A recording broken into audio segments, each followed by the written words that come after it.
I poured every drop of my life savings into a quiet Blue Ridge mountain cabin, a place for my late wife and me to finally rest. When my son begged for a temporary roof over his head, I handed him the keys and moved into a rusted trailer. But when I drove up the mountain to check on him, I did not find a grateful son. I found a sheriff's deputy blocking my own front door, a son holding a fraudulent 10-year lease, and a secret in the backyard that turned my sorrow into pure absolute rage. It was pouring rain.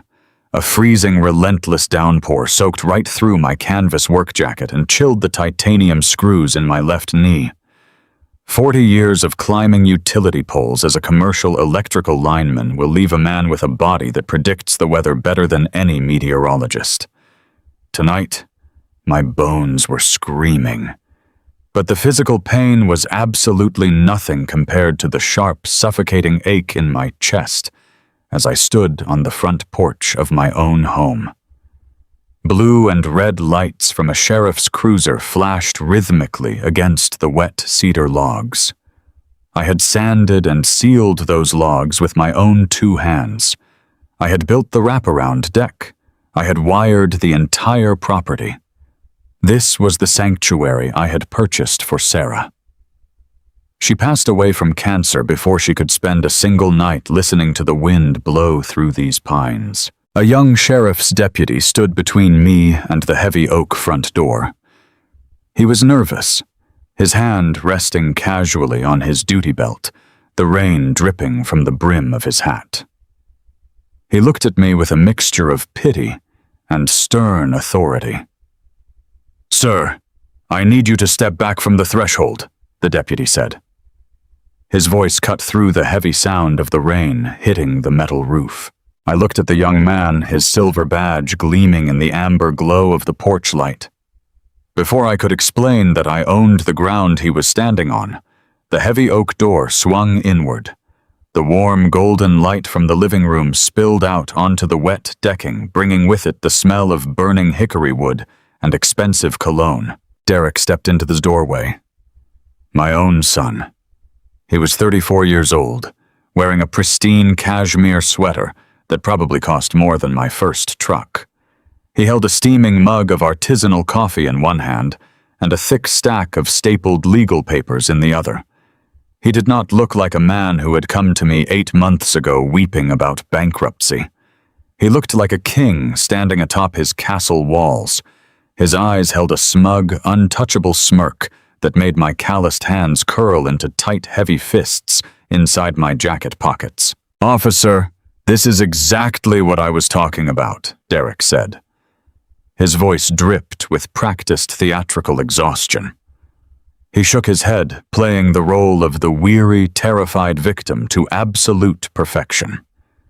"This man is my estranged father. He has a history of erratic behavior and severe anger issues. My wife Chloe and I are terrified. He has no right to be here harassing my family in the middle of the night." I stood there on the wet wooden planks, the rain running down my weathered face, absorbing the sheer unbelievable audacity of his lies. Estranged, abusive, erratic. 8 months ago, he was sobbing on my shoulder. He claimed his startup business had failed, that he and his wife had lost everything, and he begged for a safe, warm place to keep his young son. Being a devoted father, I had handed him the keys to my absolute dream, packed my bags, and moved into a cramped, rusting RV down in the valley, just to give him a second chance to get back on his feet. "Mr. Miller?" The deputy said, his tone firm but cautious, clearly buying into Derek's masterful performance.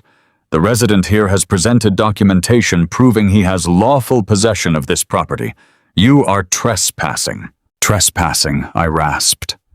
My voice was rough from the cold and the massive shock of the betrayal. "Officer, my name is on the deed to this land. I bought this cabin with 40 years of sweat. I pay the property taxes every single year. That man standing there is my son, and he is a guest who was supposed to leave 2 months ago." Derek sighed. It was a loud, condescending sound that echoed over the storm. He handed the thick stack of papers to the deputy.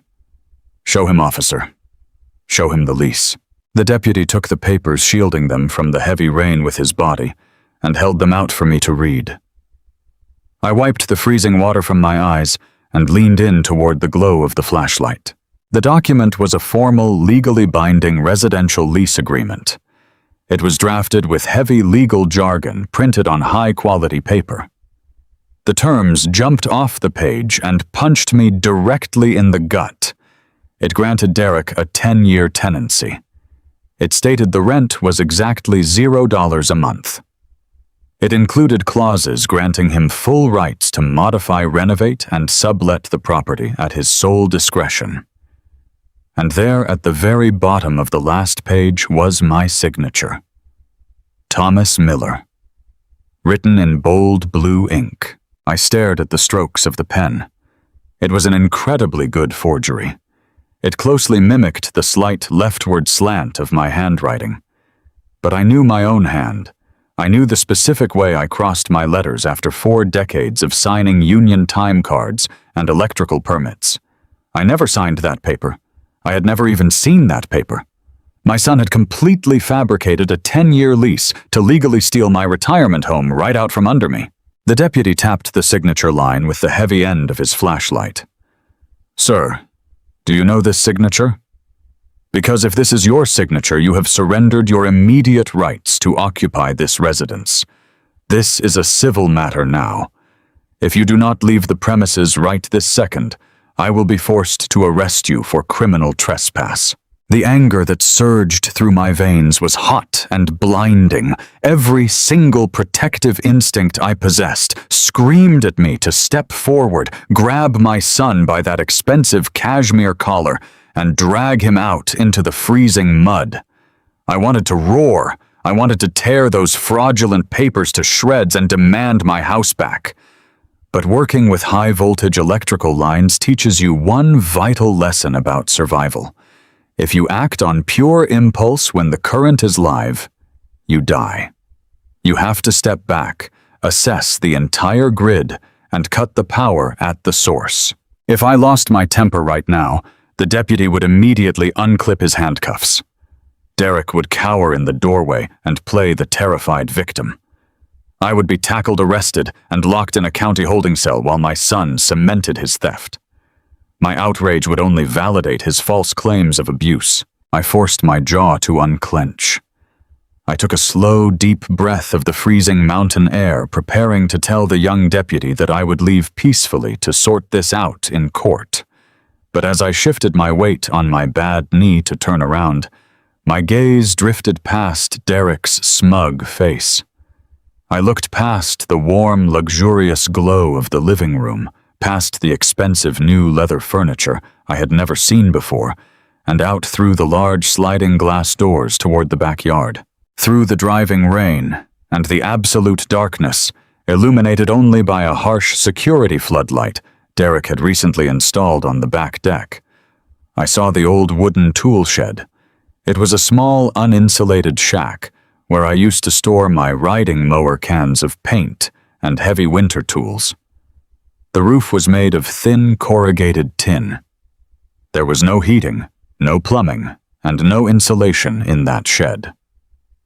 The overnight temperatures in the Blue Ridge Mountains were rapidly dropping below freezing. Through the dirty, cracked glass of the shed's single tiny window, I saw a face. It was my 7-year-old grandson, Sammy. His small, pale hands were pressed flat against the freezing glass. He was wearing a thin, oversized jacket that offered absolutely no protection against the bitter cold. Even from this distance across the yard, I could see his little shoulders shaking violently. His eyes were wide, filled with a raw, agonizing terror that tore a massive hole straight through my soul. He looked like a prisoner begging for rescue. He was staring directly at me, his breath fogging the cold glass. Derek and his wife were living in the absolute lap of luxury inside my warm, beautiful cabin. They were drinking premium coffee and standing by a roaring fire. Meanwhile, My innocent grandson was locked out in a freezing, unheated tool shed in the middle of a torrential storm. The betrayal of the fake lease instantly vanished from my mind. It was replaced by a terrifying, absolute clarity.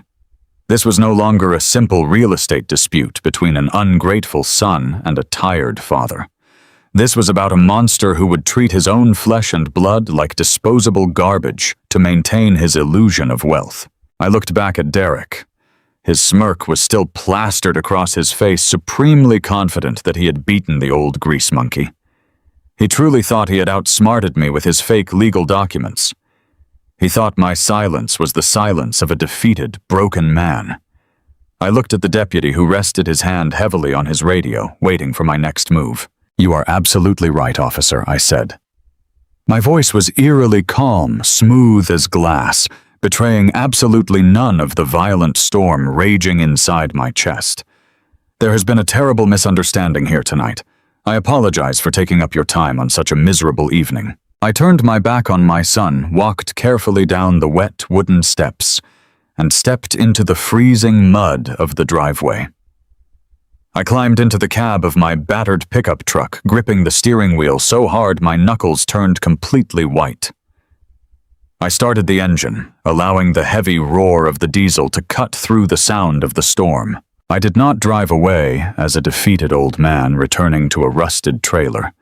I drove down that mountain as a grandfather who had just drawn a permanent battle line. Derek wanted to play a high-stakes legal game of deceit and theft, but he severely underestimated the man who raised him. He forgot that I spent my entire adult life working with live, dangerous currents. He had just handed me the blueprints to his own destruction, and I was going to systematically shut his entire world down in the dark. The tires of my old Ford truck bit hard into the slick asphalt as I navigated the steep, winding switchbacks of the mountain road. The rain was coming down in thick, heavy sheets, slapping against the windshield faster than the worn rubber blades could clear it away. Every sharp turn sent a jolt of pain up my spine and through my left knee, where the titanium screws constantly reminded me of the life I had lived. I gripped the worn leather of the steering wheel until my knuckles turned white. My hands were rough, calloused slabs of meat, shaped by 40 years of hauling heavy copper wire and steel tools up utility poles in the dead of winter. I was a commercial electrical lineman. I spent my youth and my prime suspended 50 feet in the air, wrestling with live currents that could vaporize a man in a fraction of a second if he lost focus. I knew what it was like to hang from a leather belt while ice rain whipped across my face trying to splice a high-voltage line so a hospital miles away could keep its backup generators running. I gave my body to the power grid so my family could have a warm bed and a full table. I traded the cartilage in my joints for the safety of my wife and son. The heater in the truck rattled, blowing lukewarm air against my frozen boots, but it did nothing to thaw the absolute ice inside my chest. I drove past the dense pine forests that lined the mountain pass, remembering why I had come up here in the first place. This mountain was supposed to be the end of the line for me and my wife, Sarah. We had scraped and saved for decades. We never took expensive vacations.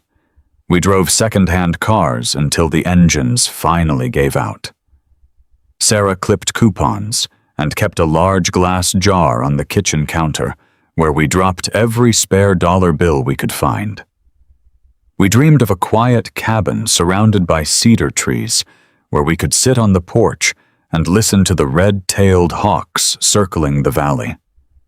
We wanted a place with a wide stone fireplace where we could sit during the winter storms drinking hot coffee and watching the snow bury the world outside. We finally bought that piece of land and built our sanctuary. Every beam, every nail, every pane of glass was paid for with overtime shifts and missed holidays. But life has a cruel way of changing the blueprints. Sarah was diagnosed with aggressive cancer just as the final coats of sealant were drying on the cabin walls. She fought hard, but the sickness took her fast. She passed away holding my hand in a sterile hospital room before she could spend a single night under the roof we had built together. That cabin was not just a piece of real estate to me. It was a monument to the woman I loved more than breathing.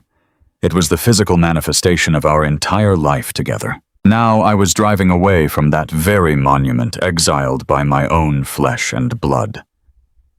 The road began to level out as I descended into the valley, leaving the pristine mountain air behind. The transition mirrored exactly what had happened to my life over the past 8 months. I remembered the exact afternoon it all started. Derek had shown up at my front door completely unannounced. My son had always chased easy money. He wore custom suits and drove imported sports cars, calling himself a crypto and real estate entrepreneur. He used words like blockchain and leveraging assets while turning his nose up at the grease under my fingernails. But that afternoon, 8 months ago, there was no arrogance in his eyes. He stood on my porch, weeping uncontrollably.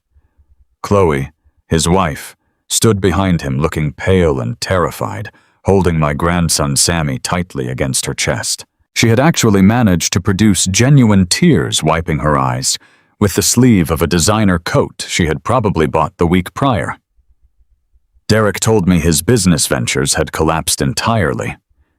He claimed the market had crashed, his partners had defrauded him, and the bank was foreclosing on their luxury townhouse in the city. He looked me in the eye and swore they were entirely broke, facing absolute homelessness by the end of the week. He begged me for help. He did not ask for money because he knew my pension was fixed and modest. He asked for shelter. He asked me to just let them stay at the mountain cabin for 6 months so he could restructure his debts and get a steady job. He told me they had nowhere else to go and that he could not let Sammy sleep in a dangerous city homeless shelter. He pleaded with me as my son. He used my grandson as a shield and a weapon. He knew my heart would instantly break at the thought of little Sammy shivering in some dangerous facility. I was a father and a grandfather. My protective instincts completely overrode any logical caution. I hugged my weeping son and handed him the heavy brass keys to the property. I told him family takes care of family. I packed 2 suitcases of old clothes, gathered my basic hand tools, and drove down the mountain to give them the space they needed. I willingly walked away from my dream to save his. I turned the truck off the main highway and onto the gravel access road of the Shady Pines RV park. The tires crunched loudly over deep potholes filled with muddy rainwater. The name was a miserable joke. There were no pines and certainly no shade, just rows of rusting metal trailers sinking into the muddy earth alongside a loud, rushing highway.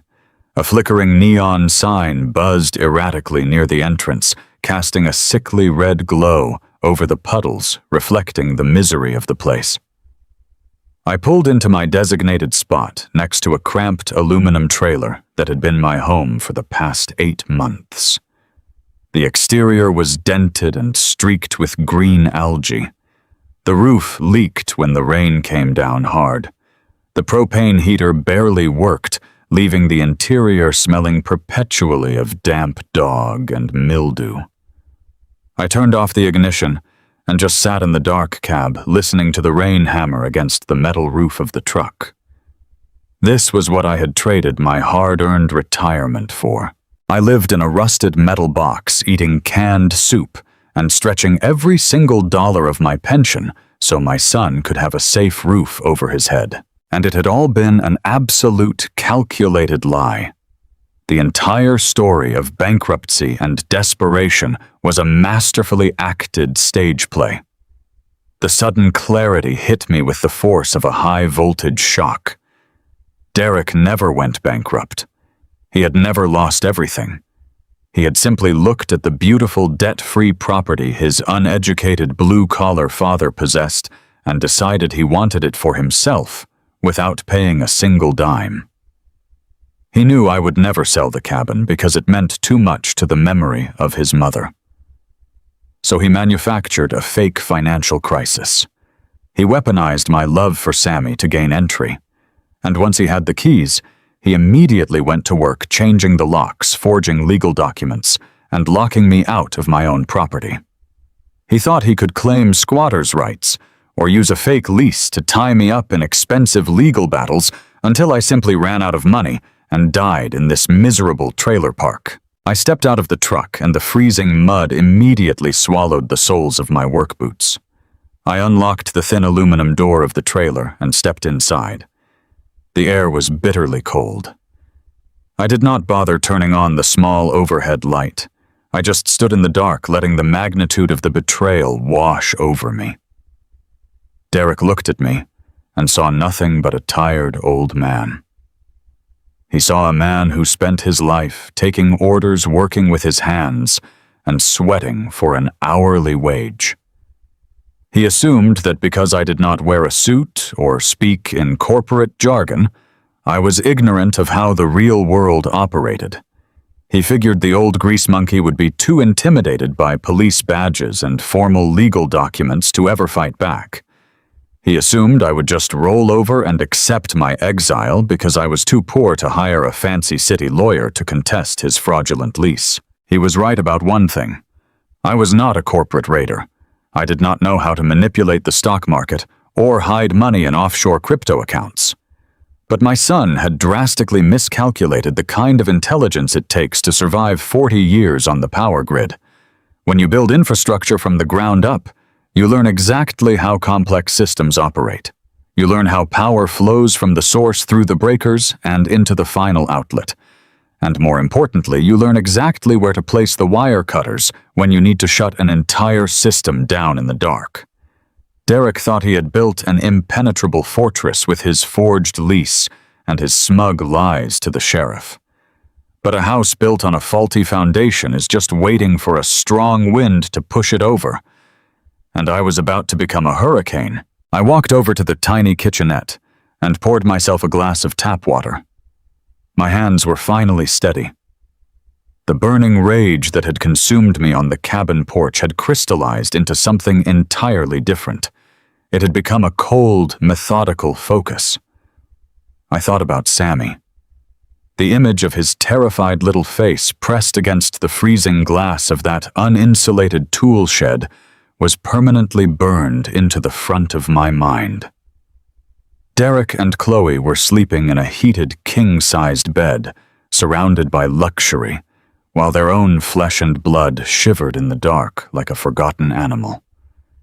They were hiding my grandson away, so his presence would not interfere with whatever twisted scheme they were running up there on the mountain. The sheer profound cruelty of it defied human logic. How could a father do that to his own son? How could a man look at his shivering child and feel absolutely nothing? I realized then that I could not treat Derek like a son anymore. The boy I had raised, the boy I had taught to ride a bicycle and fish in the local creeks was gone forever. In his place was a parasite, a ruthless predator who viewed his family purely as resources to be exploited and discarded. If I walked into the local police station tomorrow morning and screamed about a forged lease, they would just file a civil dispute report and tell me to hire an attorney. It would take months or even years to untangle the mess in a courtroom, and during all that time, Sammy would remain trapped in that freezing shed at the mercy of two absolute monsters. I needed to move faster and hit harder than the standard legal process allowed. I needed to destroy the very foundation of his arrogant confidence before he even realized he was under attack. I sat down on the edge of the narrow, lumpy mattress and pulled my heavy work boots off. I did not feel the pain in my knees anymore. I did not feel the cold seeping through the thin aluminum walls of the trailer. I only felt a deep, unwavering commitment to justice. Derek thought he was playing a game of chess against a man who only knew checkers. But he forgot that I built the board he was playing on. I knew the land. I knew the county codes. I knew the local utility grids. I knew every single hidden flaw in that property because I was the one who placed the stones in the dirt. I laid down in the dark and stared at the water-damaged ceiling. I promised Sarah that our grandson would be safe.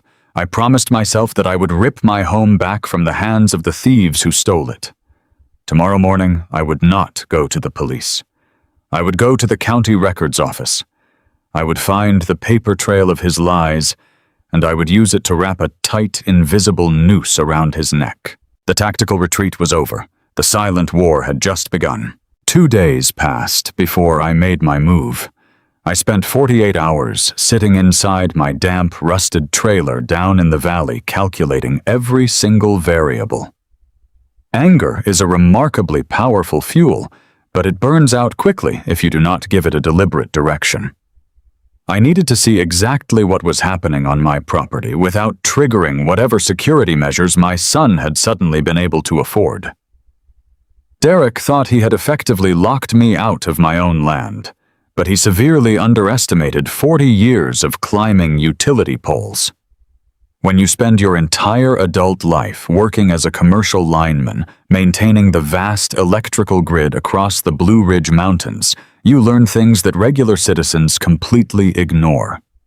You learn the topography of the land, not by the paved roads but by the public utility easements. I knew that a heavy high-voltage line ran right up the backside of the mountain, carving a narrow, steep path through the dense pine forest completely out of sight from the main highway. The power company maintained a 20-foot right-of-way up that rocky incline. It was a treacherous climb, especially in the dark, and especially for a man approaching 70 with titanium screws holding his knee together.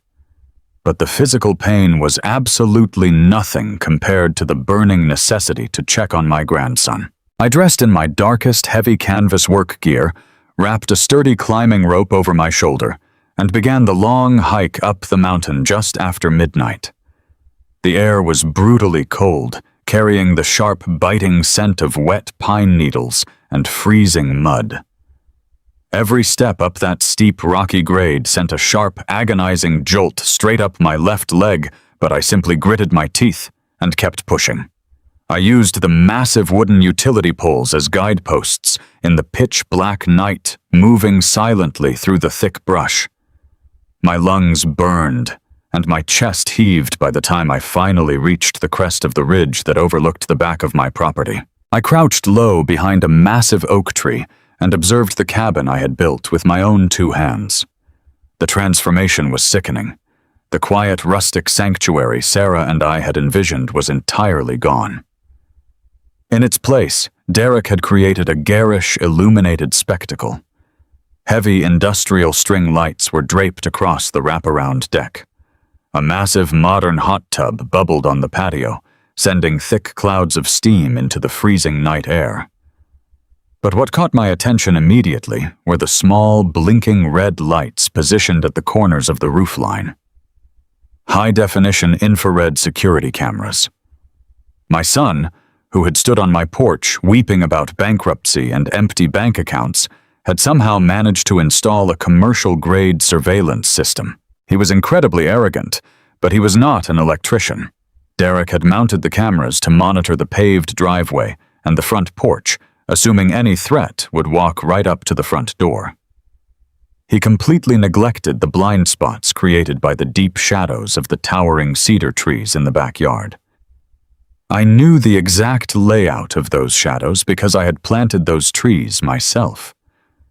I waited for the heavy cloud cover to block the moonlight before I moved. Slipping beneath the sightline of the nearest camera, I crept across the freezing, wet grass toward the detached wooden tool shed sitting at the far edge of the property line. The shed was completely cloaked in darkness. It was a simple, rough, framed structure I had built to keep my riding mower and heavy tools out of the weather. It was constructed of thin plywood and corrugated tin.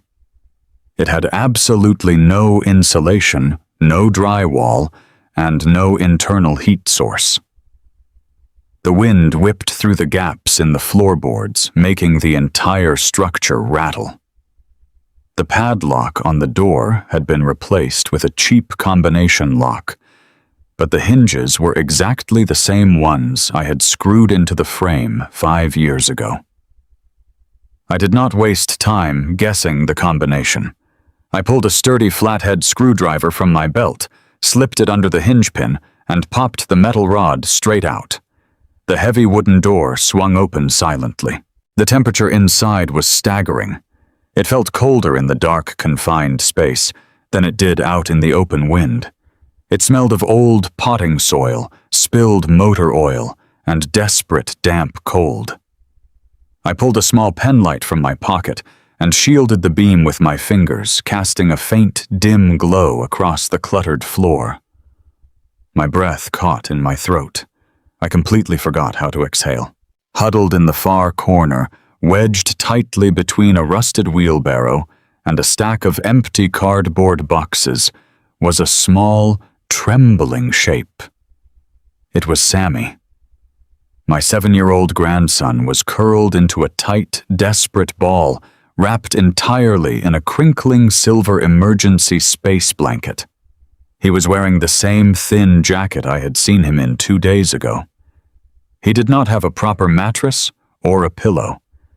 He was lying directly on a piece of rigid foam insulation I had left behind to patch the roof. His knees were tucked tightly beneath his chin, and his entire body was shaking violently. His teeth were chattering so hard I could hear the rhythmic clicking sound echoing in the silent shed.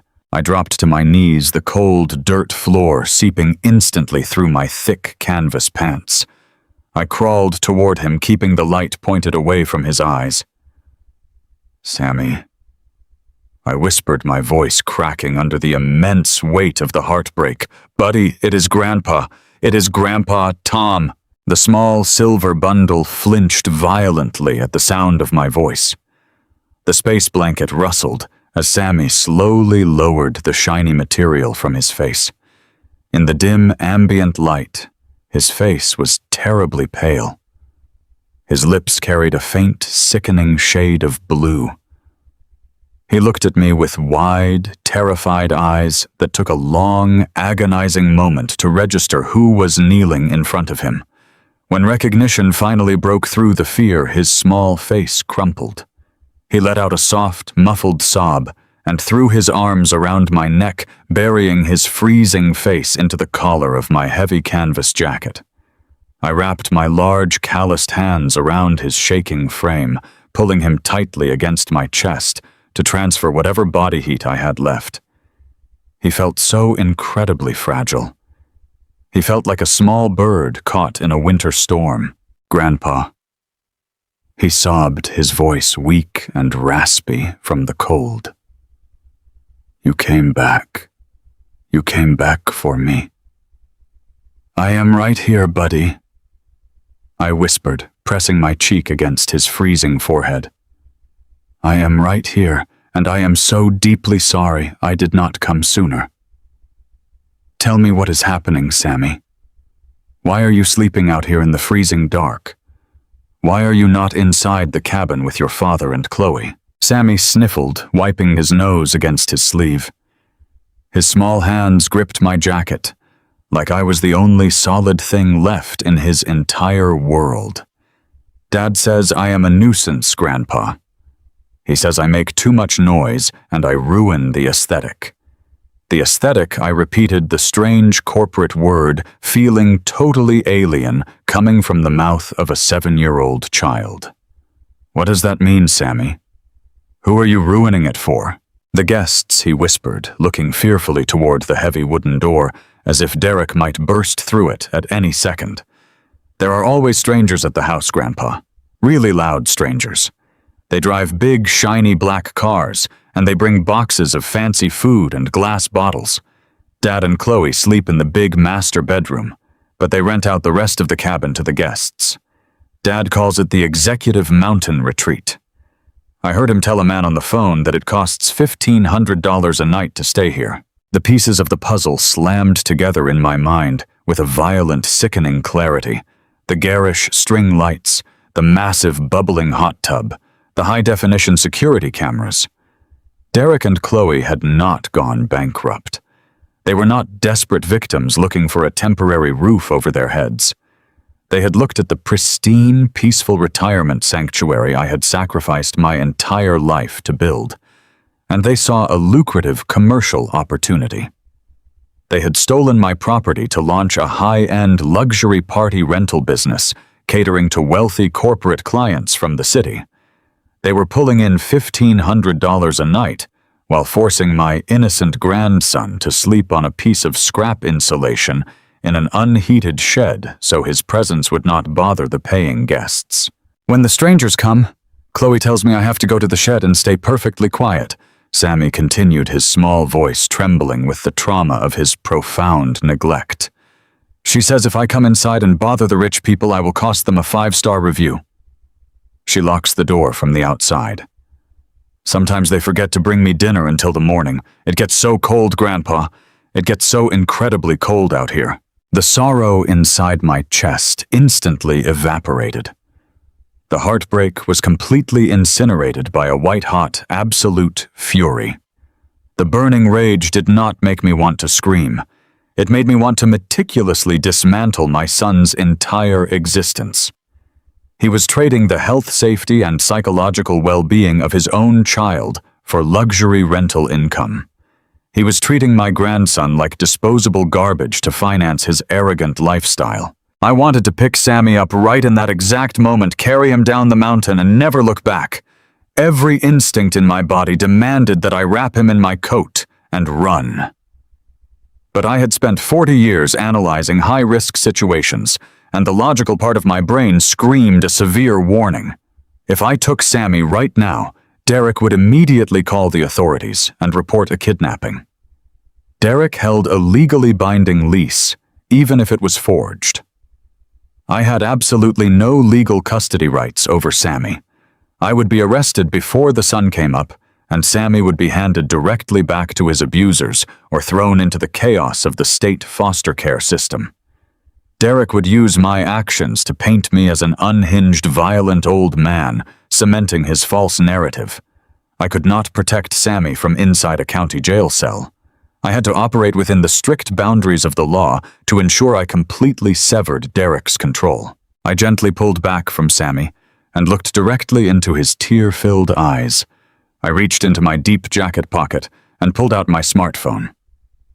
"Buddy, I need you to be incredibly brave for me," I said, my voice steady and firm, projecting an absolute authority I hoped would comfort him. "I am going to take you away from here, Sammy. I promise you on my life you will never have to sleep in this freezing shed ever again, but I cannot take you tonight. If I take you right now, the police will just bring you right back. I have to go to a judge and get the proper legal papers to take you home with me forever. Do you understand?" Sammy swallowed hard, his lower lip quivering, but he nodded slowly. He was a smart boy, forced to grow up far too fast. "I understand, Grandpa. I need to take some pictures, Sammy. I need to show the judge exactly how they are treating you. I need the judge to see the absolute truth." I turned on the camera flash and began documenting the horrific scene. I took detailed time-stamped photographs of the thin space blanket, the scrap foam insulation, the bare plywood floor, and the gaps in the tin roof where the freezing wind howled through. I took a clear, heartbreaking photograph of Sammy huddled in the corner, his lips blue and his eyes wide with fear. These photographs were not just pictures. They were undeniable physical evidence of severe child neglect and endangerment. They were the key to stripping Derek of his parental rights completely and permanently. When I finished gathering the evidence, I took off my heavy canvas work jacket and wrapped it tightly around Sammy's small, shivering frame. The thick, insulated lining immediately swallowed him, providing a genuine barrier against the freezing draft. I pulled a high-calorie protein bar and a small flashlight from my pocket and pressed them into his hands. Listen to me very carefully, Sammy, I whispered, gripping his small shoulders. You eat this tonight. You keep this jacket wrapped around you. I am going to go down the mountain, and I am going to build a trap that your father cannot escape. I am going to bring the law back up here, and I am going to take you home. It might take a few days for me to get all the papers signed, but I will not rest for a single second until I come back through this door. You have to be strong for just a little while longer. Can you do that for me? Sammy wiped his eyes and pulled the heavy collar of my jacket up around his chin. The trembling in his shoulders had started to slow down as the warmth of the coat finally reached his core. I can be brave, Grandpa, he said, his voice carrying a tiny spark of newfound courage. I will wait for you. I kissed his forehead, fighting back the tears that threatened to blur my vision. I stood up, feeling the freezing air instantly bite through my thin flannel shirt, but I welcomed the pain. The cold was a sharp reminder of the mission ahead. I slipped back out of the shed, carefully lifting the heavy wooden door and sliding the metal hinge pins quietly back into place. I stood in the dark shadows of the towering cedar trees, looking at the brightly lit cabin. I could hear the faint, muffled sound of loud music and laughter echoing from the living room. My son was inside drinking expensive wine and entertaining wealthy corporate clients, completely oblivious to the fact that his own child was freezing in the backyard. Derek thought he was untouchable. He thought his forged lease and his arrogant lies had secured his luxury lifestyle. He assumed the quiet old lineman he had cast aside was sitting in a rusted trailer, feeling defeated and helpless. He did not realize that I had just gathered the exact evidence needed to tear his entire world apart. I turned my back on the bright, obnoxious lights of the cabin and began the brutal, freezing hike back down the mountain. My heart was no longer breaking. It had cooled and hardened into solid, impenetrable steel.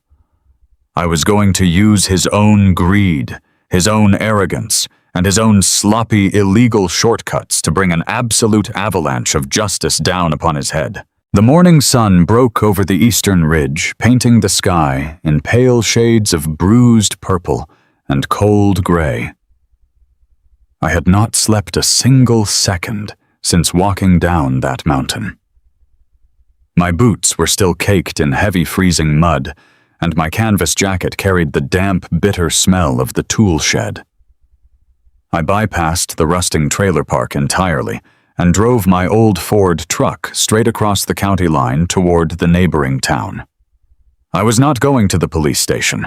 I was going to the one man in this world who understood the intricate, hidden wiring of property law better than any lawyer in the state. Hank was my late wife's older brother. He lived in a modest, single-story brick house at the end of a quiet cul-de-sac. He had spent 35 years working as a property appraiser and records auditor for the county tax assessor. He knew every single loophole, zoning ordinance, and bureaucratic back channel in the local legal system.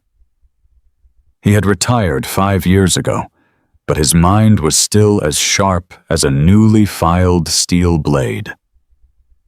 Hank loved Sarah deeply, and by extension he loved our grandson Sammy with a fierce protective loyalty. I pulled into his driveway and cut the engine. The exhaustion trying to drag my body down was completely neutralized by the steady burning furnace of adrenaline inside my chest. I walked up to the front door and knocked heavily. A few moments later, Hank opened the door, holding a ceramic mug of black coffee. He was wearing an old flannel shirt and faded denim jeans. When he saw my face, the welcoming smile vanished from his features instantly. He stepped aside and ushered me into the warm hallway without asking a single question. He knew me well enough to recognize the look of a man who had just walked through hell. We sat at his worn wooden kitchen table. The house was quiet, except for the low hum of the refrigerator. Hank pushed a fresh cup of coffee across the table toward me. I wrapped my cold, calloused hands around the warm ceramic, but I did not drink. I pulled my smartphone from my pocket, unlocked the screen, and opened the photo gallery. I slid the phone across the smooth wooden surface. "Look at these!" "Hank," I said, my voice raspy and devoid of any emotion. "Tell me what you see." Hank picked up the phone. I watched his eyes scan the bright screen. I watched the initial confusion morph into disbelief, and then into a deep, horrifying realization. He swiped to the next photograph, and then the next. He saw the thin space blanket. He saw the uninsulated plywood walls of the freezing tool shed. He saw the scrap piece of foam insulation acting as a mattress. And finally, he saw the photograph of Sammy huddled in the corner, his lips tinged blue, and his eyes wide with absolute terror. Hank slowly placed the phone back on the table. His hands were shaking. The color had completely drained from his face, leaving him looking old and hollow. He took a long, jagged breath. His voice was a barely audible whisper when he finally spoke. "Is this the storage shed behind the cabin, Tom? Is this where Derek is keeping my great-nephew?" I nodded slowly, keeping my gaze locked on his face. "I hiked up the utility easement last night. Derek and Chloe are sleeping in a heated, king-sized bed. They are running a high-end commercial party rental business out of the main house. Sammy told me they lock him in the shed whenever they have paying guests, so he does not bother the rich people. They left him out there in the freezing rain to protect their 5-star reviews." Hank closed his eyes and buried his face in his hands. A heavy, suffocating silence filled the kitchen. I gave him the time he needed to process the sheer monstrous cruelty of what our own blood had done. When Hank finally lowered his hands, the grief in his eyes had been entirely replaced by a cold, calculating fury. It was the exact same righteous anger that was currently keeping me standing. "Derek handed the sheriff a 10-year residential lease last night," I continued, breaking the silence. "He claimed I signed it 8 months ago, granting him $0 rent and full absolute control over the property. He used that forged paper to have me threatened with criminal trespass. He thinks he outsmarted the old grease monkey. He thinks he locked me out of my own home permanently." Hank stood up from his kitchen table, pushing his coffee mug aside. The retired county appraiser was gone. In his place was a man preparing to systematically dismantle an enemy. He walked down the narrow hallway toward his home office, and I followed closely behind him. The office smelled of old paper and leather. A large desktop monitor sat in the center of a cluttered desk. Hank sat down in his leather chair and woke the computer from its sleep mode. His fingers flew across the keyboard with practiced precision. "Derek always thought he was the smartest man in the room," Hank muttered, his eyes fixed on the glowing screen. "He thinks because you worked with your hands, and I pushed papers for the county, that we are slow. He is about to learn a very painful lesson about public records." Hank bypassed the standard public search portals and logged into a specialized commercial real estate database he still had access to from his working days. He typed in the exact address of the mountain cabin. Lines of data began populating the screen. We needed to see exactly how deep Derek had buried his lies. We needed to find the structural weaknesses in his arrogant scheme. "Here we go," Hank said, pointing to a block of text. 2 months after you let him move in, Derek registered a limited liability company. He named it Blue Ridge Executive Retreats, LLC. He listed the cabin as the primary physical address of the business. Hank opened a new tab and searched the name of the company. A sleek professional website immediately loaded on the screen.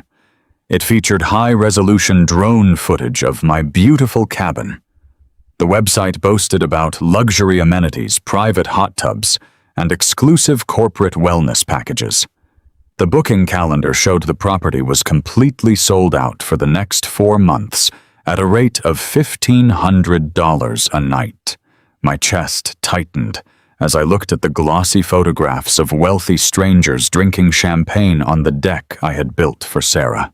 "He is making a massive fortune off your sweat," Tom Hanks said, shaking his head in disgust. "But a flashy website and a forged lease do not explain how he afforded to install commercial hot tubs and industrial security systems while claiming bankruptcy. Let us follow the money." Hank navigated back to the county records database. He pulled up the financial history attached to the specific parcel of land. He scanned the digital documents looking for liens, permits, and tax declarations. Suddenly his fingers stopped moving. He leaned closer to the monitor, his eyes narrowing as he read a newly filed financial disclosure. "Oh my God," Hank whispered, a dark, cynical chuckle escaping his lips. "The absolute sheer arrogance of this boy is going to bury him alive." "What did he do?" "Hank?" I asked, stepping closer to the desk to read the screen. Hank turned to face me, his expression a mixture of awe and predatory satisfaction. "Derek did not just forge that lease to keep you off the property, Tom. He used it as collateral. 3 months ago, Derek took that fraudulent 10-year rent-free lease into a private commercial bank in the city. He used it to prove he had zero overhead costs and guaranteed long-term access to a premium piece of real estate. He leveraged your stolen property to secure a massive commercial business loan." Hank pointed a trembling finger at the digital document. "The bank issued Blue Ridge Executive Retreats a revolving line of credit for $300,000.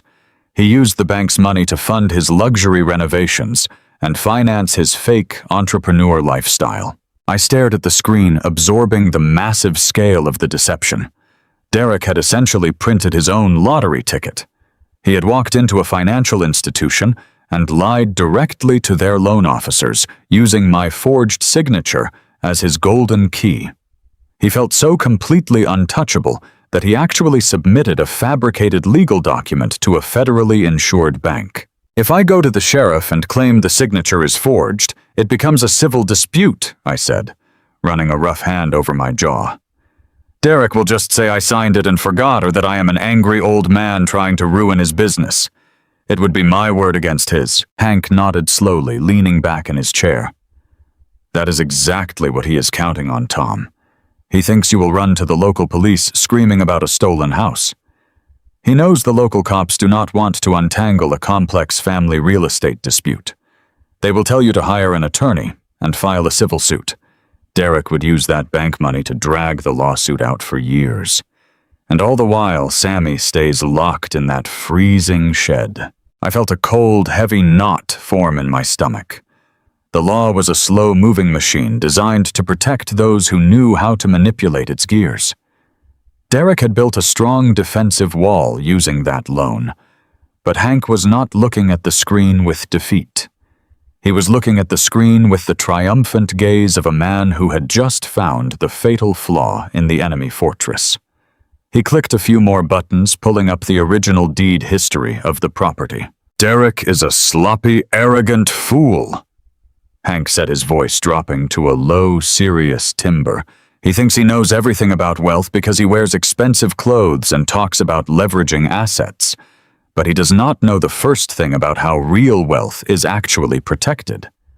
Hank turned the monitor toward me.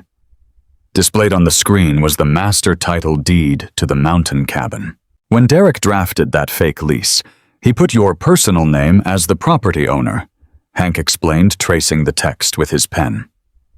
"He wrote Thomas Miller as the sole landlord, and he forged the personal signature of Thomas Miller at the bottom of the contract. He assumed you owned that cabin outright in your own name because you are a simple blue-collar guy who does not talk about his finances." I looked at the deed, and a slow, quiet realization began to wash over me. The cold knot in my stomach unraveled, replaced by a sharp, thrilling surge of absolute power. "You and I both know that is not true," Hank said, a fierce, protective smile breaking across his tired face. He was right. I had never discussed my finances with Derek. I never bragged about the money I made working those brutal overtime shifts, or the quiet investments Sarah and I had made over the decades. We practiced silent wealth. We believed that flashing money only invited predators. When Sarah was diagnosed with cancer, we sat down with a highly skilled estate planner. We wanted to make absolutely certain that the cabin would be shielded from probate courts, estate taxes, and any potential future liabilities. I did not own that mountain cabin. I had not personally owned that property for over 5 years. Upon Sarah's death, the deed to the property was irrevocably transferred into a blind private entity known as the Sarah Miller Pine Trust. I was the designated beneficiary of that trust, but the actual legal owner of the land and the structure was the trust itself, managed by a corporate fiduciary. My personal signature held absolutely zero legal authority over that property. I could not legally sign a lease for that cabin even if I actually wanted to. Derek forged the signature of a man who does not legally own the building. Hank stated, his voice ringing with absolute finality. The lease he created is not just a fake document. It is a complete legal impossibility. It is a ghost. I stared at the glowing screen, the pieces of the trap falling perfectly into place. If Derek had just used that fake lease to keep me off the porch, it would be a frustrating local civil dispute. I said, the cold logic of the situation settling deep into my bones. But he took that impossible ghost document across state lines to a commercial bank. Exactly, Hank whispered, leaning forward and resting his elbows on the desk. He submitted a forged document claiming false ownership to secure a $300,000 commercial loan. That elevates his arrogant little stunt from a local family dispute directly into the realm of grand larceny and federal bank fraud. He did not just cross you, Tom. He crossed a federally insured financial institution. The sheer magnitude of Derek's blunder was staggering. He had built his entire luxury empire on a foundation of gasoline, and he was standing in the middle of it holding a lit match. He thought he had outmaneuvered an uneducated mechanic. He never bothered to actually check the county records to verify the true ownership of the land. His entitlement had completely blinded him to the basic facts of the property. "We do not just have him on the forgery," Hank said, closing the browser window and shutting down the computer. "When the bank finds out he secured a massive loan using a fictional lease tied to a blind trust, they will instantly call the loan in. They will freeze every single account attached to his name. They will dismantle his entire life before he even has time to hire a defense attorney." I stood up from the desk, the exhaustion completely banished from my body. The path forward was clear and undeniable. We had the evidence of his financial crimes, and I had the photographs of my grandson suffering in that freezing shed. It was time to stop playing defense. It was time to go on the absolute offensive. "We are not going to the local police, Hank," I said, buttoning my damp canvas jacket. "We are going to let Derek hang himself with his own arrogant rope. We are going to force him to legally present that forged lease in a court of law. Once he submits it to a judge, the trap snaps shut permanently." Hank stood up and grabbed his car keys from the hook on the wall.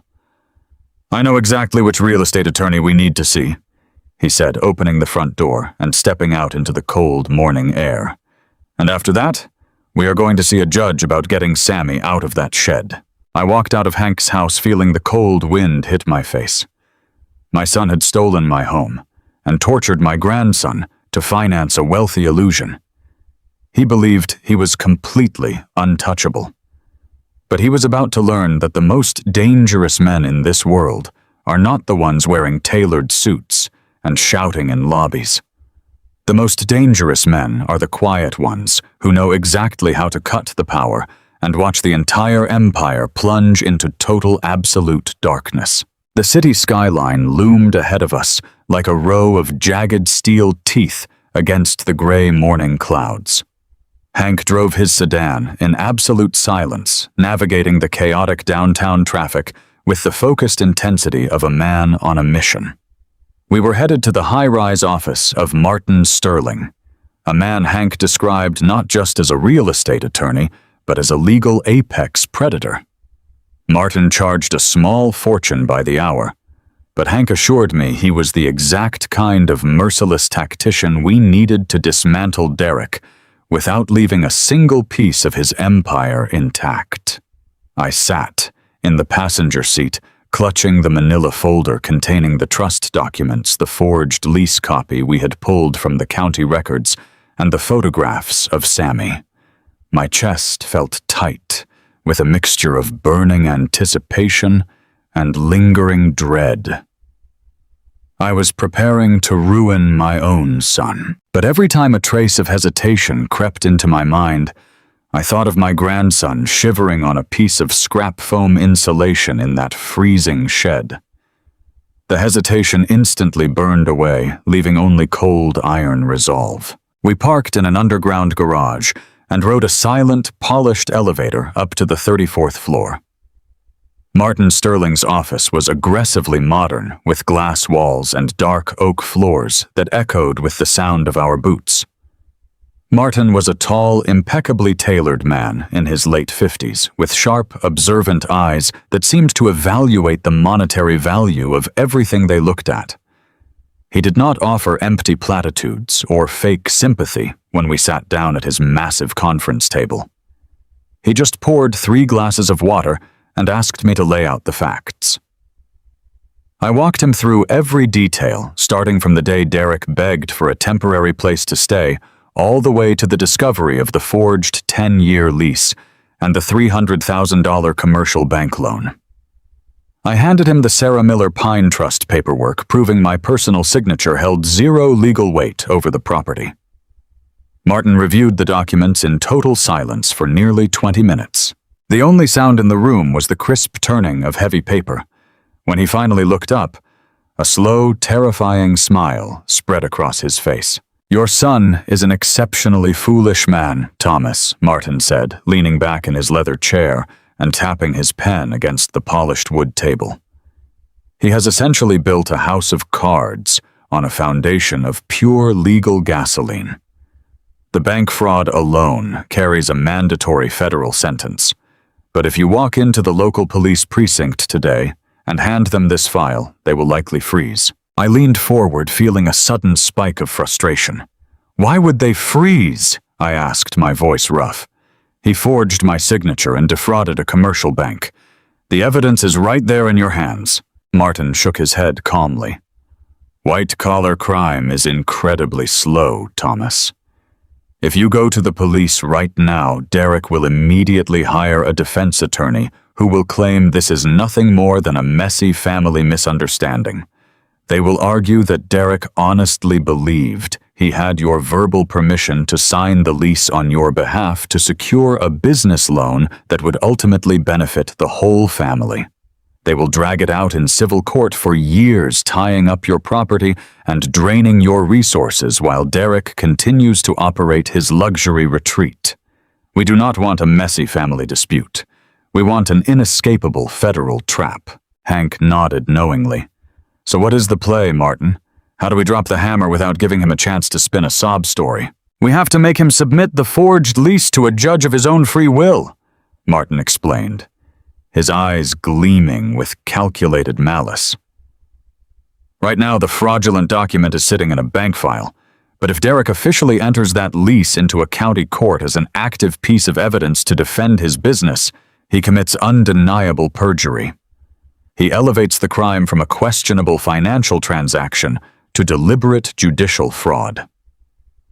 No defense attorney in the country can claim a family misunderstanding when their client actively lies to a sitting judge under oath. We need to push him into a corner. We need to create a situation where Derek is so desperate to protect his luxury party rental income that he willingly hands his own execution warrant to the court." I absorbed the brutal logic of his strategy. It was exactly like tracing a faulty circuit. You do not just patch the exposed wire and hope for the best. You isolate the bad connection and force the breaker to trip itself. But a heavy, horrifying thought suddenly crashed into my mind, momentarily drowning out the satisfaction of the legal trap. "If we force his hand and he gets arrested, what happens to Sammy?" I asked, the panic rising in my throat. "If the sheriff slaps handcuffs on Derek and Chloe in the middle of the day, the state will take my grandson. They will hand him over to Child Protective Services and throw him into an emergency foster care facility with total strangers. I will not let that boy spend a single second in the system. I promised him I was coming back to take him home. Martin folded his hands perfectly on the table and looked at me with a newfound layer of respect. You are absolutely right, Thomas. A sudden double arrest of both parents triggers an automatic state custody protocol. That is a completely separate battlefield from the real estate fraud.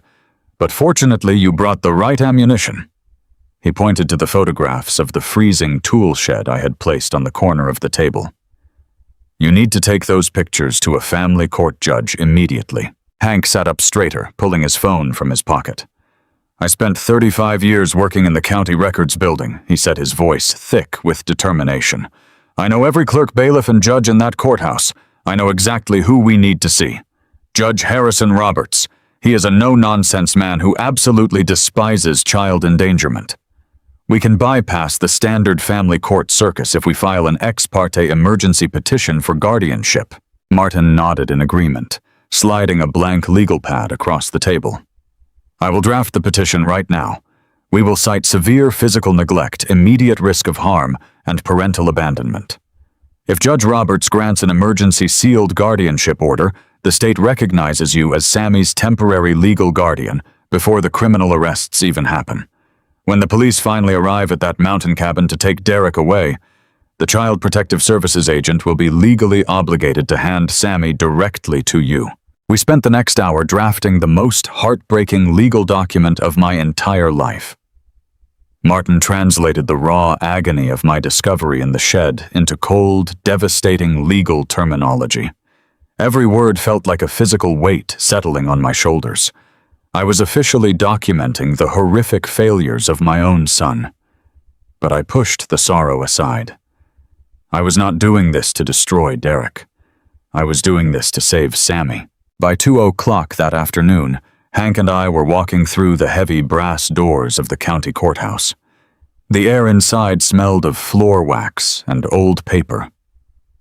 Hank navigated the labyrinth of marble hallways with ease, greeting a few older clerks by name, until we reached a set of heavy wooden doors completely isolated from the main public courtrooms. He spoke quietly to a stern-looking bailiff mentioning a matter of extreme immediate child endangerment. 10 minutes later, we were ushered into the private chambers of Judge Roberts. The judge was a solid, imposing man with graying hair and tired eyes that looked like they had witnessed every miserable variation of human failure. He sat behind a massive desk, stacked high with manila folders. He did not offer any pleasantries. He simply took the petition Martin had drafted and began reading. The silence in the chamber was heavy and oppressive. I stood in front of his desk, twisting my calloused hands together, feeling completely out of my element, but absolutely certain of my purpose. When Judge Roberts finished reading the formal petition, he looked up. His expression was completely unreadable. Mr. Miller, these are incredibly severe allegations against your own son, said his voice low and rumbling. You are claiming that he and his wife are operating a lucrative commercial business while actively hiding their young child in an unheated structure during freezing overnight temperatures. Do you have any physical proof to substantiate this extreme claim before I consider stripping them of their parental rights? I stepped forward and placed the stack of glossy photographs directly onto his desk. I did not need to say a single word. I watched as the judge picked up the first picture. It showed the thin metallic space blanket spread over the piece of scrap foam insulation.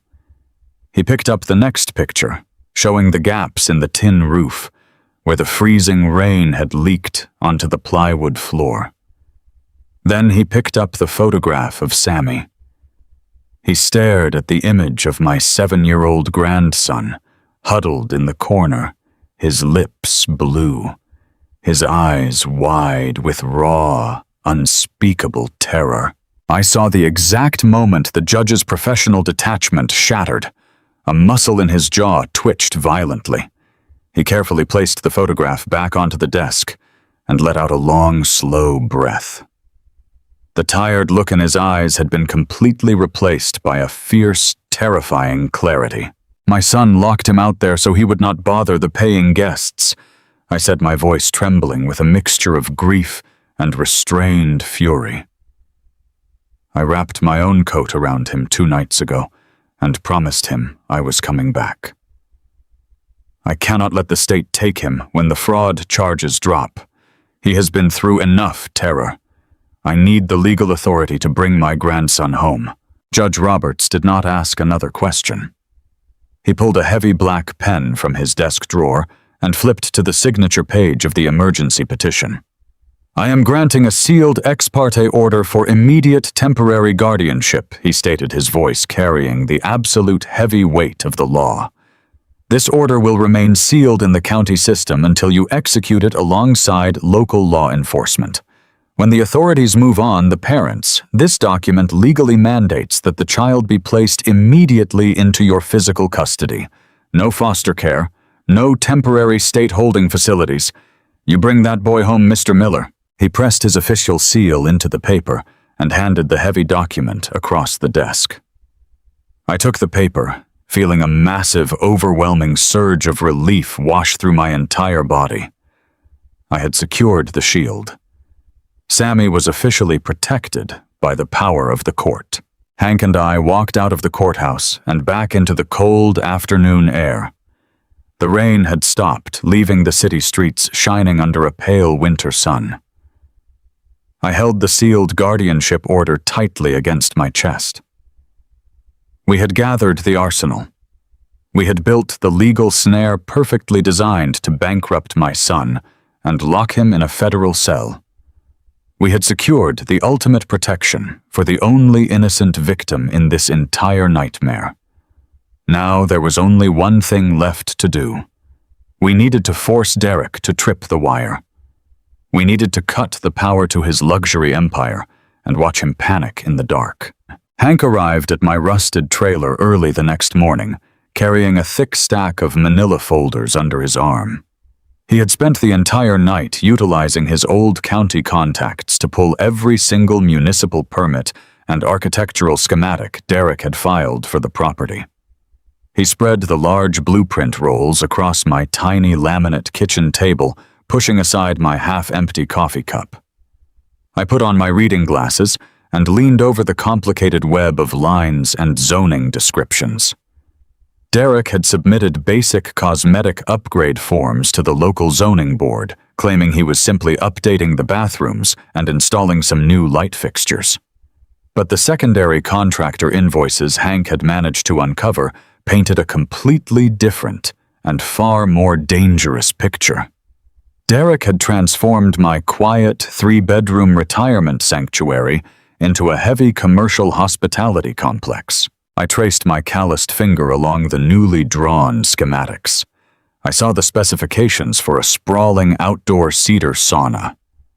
I looked at the massive power requirements for a 12-person heated jacuzzi sunk into the back deck. I noted the heavy-duty catering appliances installed in the kitchen, the industrial-grade patio heaters designed to keep the wealthy guests warm in the freezing mountain air, and a massive array of high-wattage landscaping lights meant to illuminate the pine trees. A cold, sharp sense of professional horror washed over me. I had spent 40 years of my life climbing utility poles and mastering the absolute flow of electricity. I know exactly how much strain a standard residential copper wire can take before the protective insulation melts away. I know the precise temperature at which a neglected circuit breaker catches fire and burns a wooden structure straight to the ground. My cabin was built with a standard 200-amp electrical service panel. It was meticulously designed to safely run a standard refrigerator, a water heater, an electric oven, and a few televisions. It was absolutely not equipped to handle the massive continuous voltage required by a commercial luxury resort. Derek had clearly hired cheap, unlicensed amateur contractors to do the heavy renovations. They had completely bypassed the main safety relays to save money. They had daisy-chained heavy high-voltage lines directly into the primary junction box without upgrading the central transformer. They had created an illegal, severely overloaded electrical grid that was practically a ticking time bomb. One severe power surge in the middle of a brutal winter storm, and that beautiful wooden cabin would go up in flames in a matter of minutes. The thought of my young grandson Sammy sleeping locked in a wooden shed mere yards away from that catastrophic fire hazard made my blood run absolute ice cold. Derek did not just break the law to steal my house.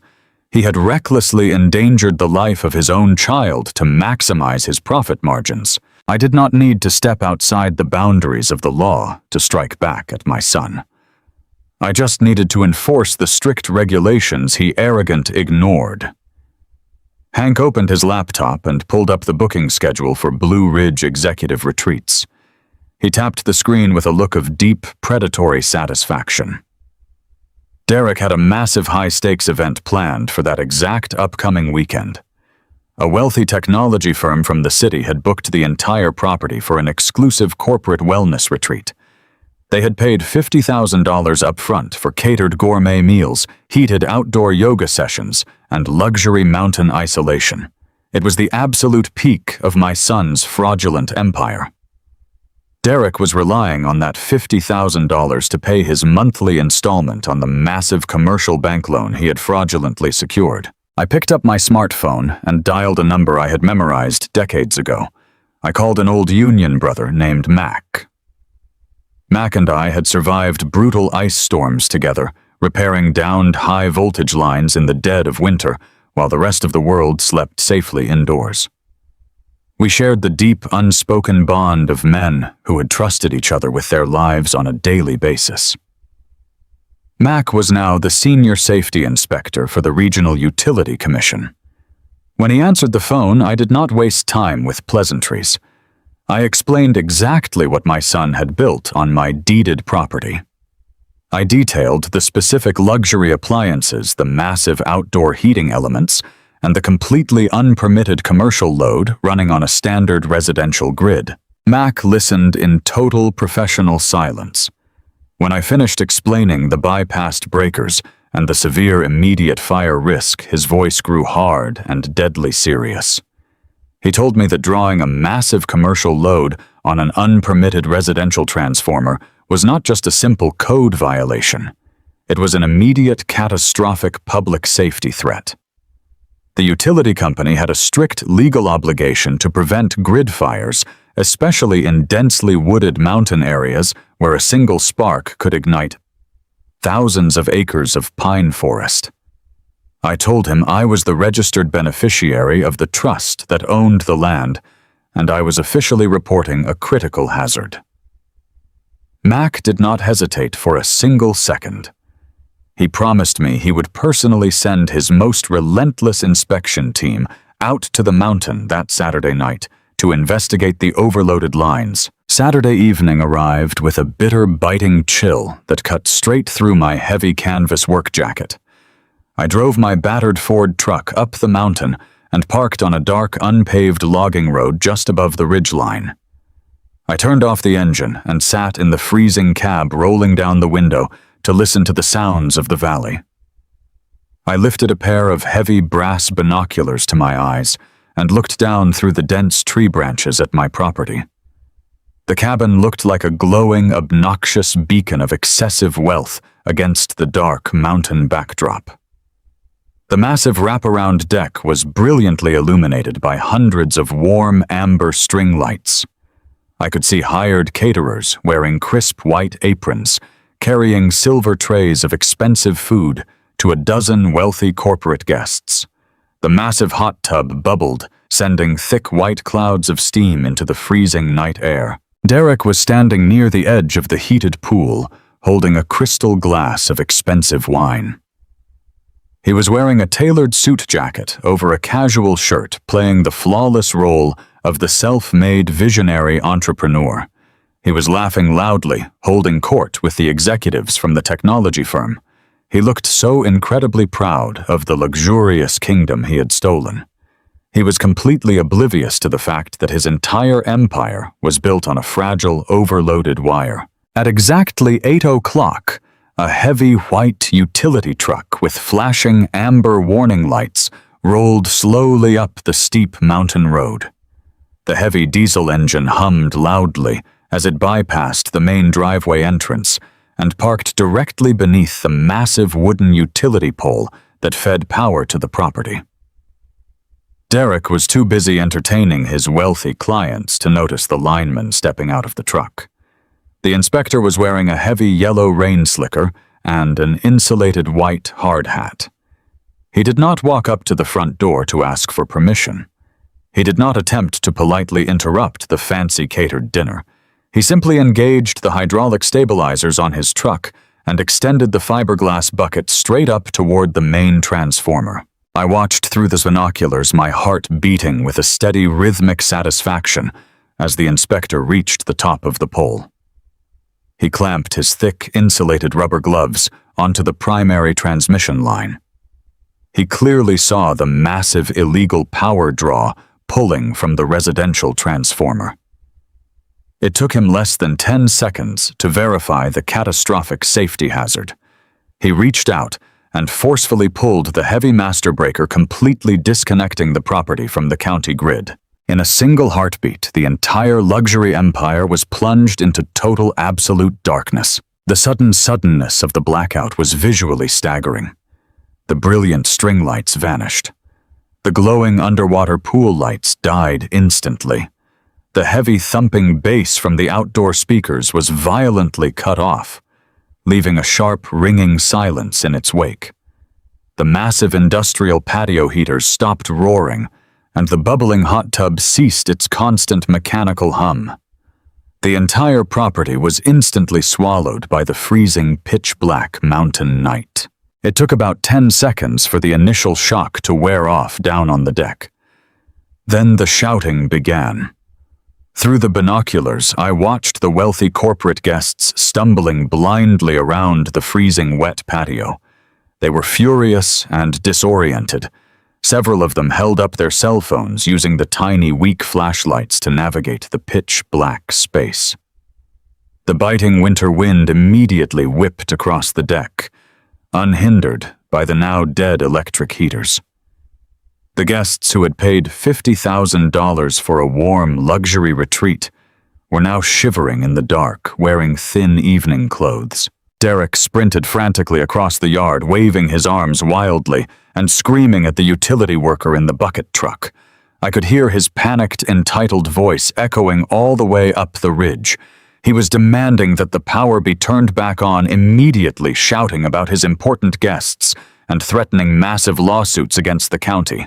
The inspector calmly lowered the hydraulic bucket to the ground. He stepped out of the basket and pulled a thick, bright red citation tag from his clipboard. He walked over to the property line and handed the tag directly to Derek. I could not hear the exact words the inspector said, but I knew the standard utility protocol by heart. He was informing Derek that the property was operating a highly dangerous, illegal commercial grid that violated severe county fire codes. The power would remain completely and permanently shut off until a licensed commercial electrician rewired the entire property, secured the proper municipal permits, and passed a rigorous county safety inspection. That process would take weeks and cost tens of thousands of dollars. Derek stood completely paralyzed in the freezing mud. He clutched the red tag in his hands, staring at the dark, silent cabin. His wealthy corporate clients swarmed around him, demanding immediate answers. The grand illusion of the exclusive mountain getaway had completely shattered. I watched the lead organizer of the tech retreat point a furious finger directly into Derek's face.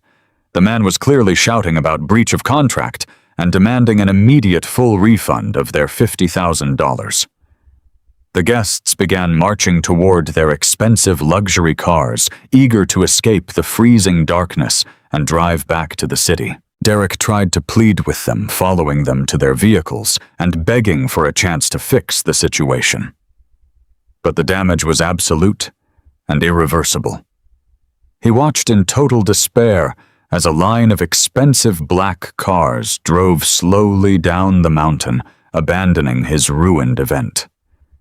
He was left standing alone in the dark, surrounded by useless high-end appliances that he could no longer turn on. I lowered the binoculars and leaned back against the cold leather seat of my truck. A deep, profound sense of justice settled into my chest. Derek had relied entirely on deception and stolen resources to fund his arrogant lifestyle. He had tortured my grandson to protect his fragile source of income. Now his primary revenue stream was completely eradicated. He owed $50,000 to angry corporate clients that he could not possibly pay back because he had already spent their deposit on luxury renovations. He was financially cornered and desperate. And desperate men always make fatal mistakes. I started the engine of my truck and drove slowly back down the logging road. I had successfully cut the power to his stolen kingdom. Now all I had to do was wait in the shadows for him to stumble blindly into the final legal trap I had set.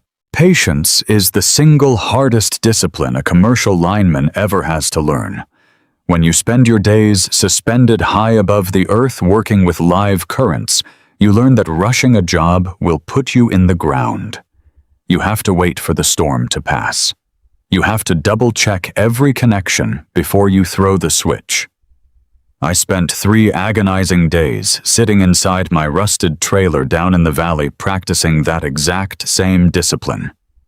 Every hour felt like a physical weight pressing down on my chest.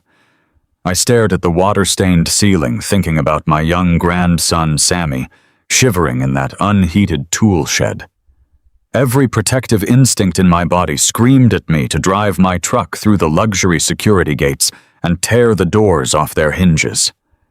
But I knew that impulsive anger would only destroy the meticulous legal snare we had built. I kept my hand wrapped around the sealed emergency guardianship order in my pocket. I just had to wait for my son to make his final fatal mistake. The phone call came on a Tuesday morning, just as a pale winter sun tried to push through the heavy mountain fog. It was Martin Sterling, the ruthless real estate attorney Hank and I had hired. When I answered the phone, I could hear a distinct tone of predatory satisfaction in his sharp voice. He did not waste time with small talk.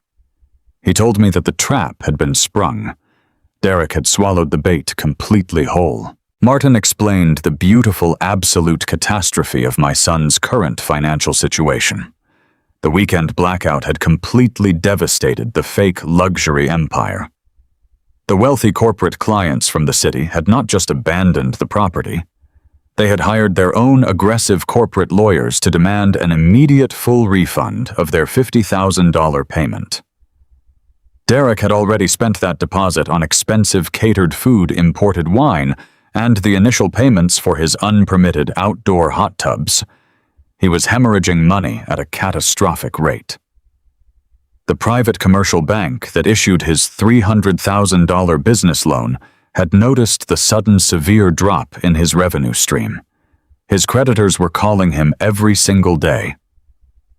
Derek was absolutely desperate to restore power to the cabin so he could book a new corporate event and save his fraudulent business from total collapse. But the county utility department refused to turn the electricity back on.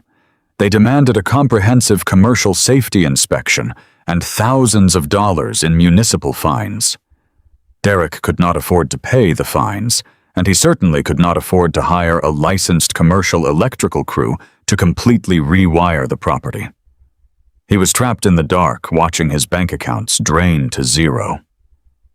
Desperation breeds spectacular stupidity.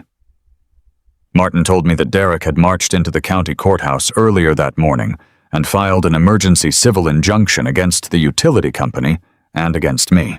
He is demanding that a judge force the county to restore the power immediately, Martin said, his voice humming with cold, professional triumph.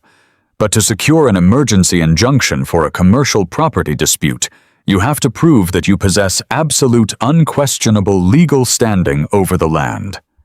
Derek needed to prove to the court that he had the right to run a business out of that cabin and the authority to make massive structural modifications. My heart began to hammer against my ribs. I knew exactly where this was going. He submitted the fake lease, I whispered, gripping the plastic edge of my small kitchen table. He submitted the lease, Martin confirmed. Derek attached a certified copy of the forged 10-year rent-free lease directly to his formal civil complaint. He officially filed a fabricated document into the permanent records of the county court system.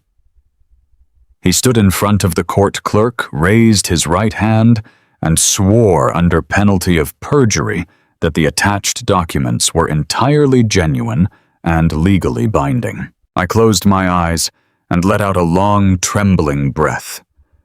Derek had just crossed the point of no return. By officially entering the forged lease into a court of law to defend a commercial loan, he had cemented the wire fraud and committed undeniable perjury. He had actively lied to a sitting judge to protect stolen assets. There was no way a slick defense attorney could ever spin this as a simple family misunderstanding now.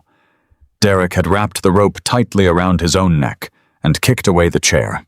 The hearing for his emergency injunction is scheduled for 1 o'clock this afternoon, Martin continued. The judge wants to hear his argument for forcing the utility company to restore the grid. I want you and Hank to be in that courtroom, Thomas. I want you to sit in the very back row and watch your son dig his own grave. Do not say a word. Do not announce your presence. Just let him speak. I hung up the phone and felt a profound, chilling silence settle over the cramped trailer. The tactical retreat was finally over. The invisible wires I had laid across his life were fully charged and waiting for the final connection. Hank arrived at the RV park an hour later, wearing a dark, pressed suit. He looked like a man attending a funeral, which was exactly what we were doing. We were attending the funeral of my son's freedom.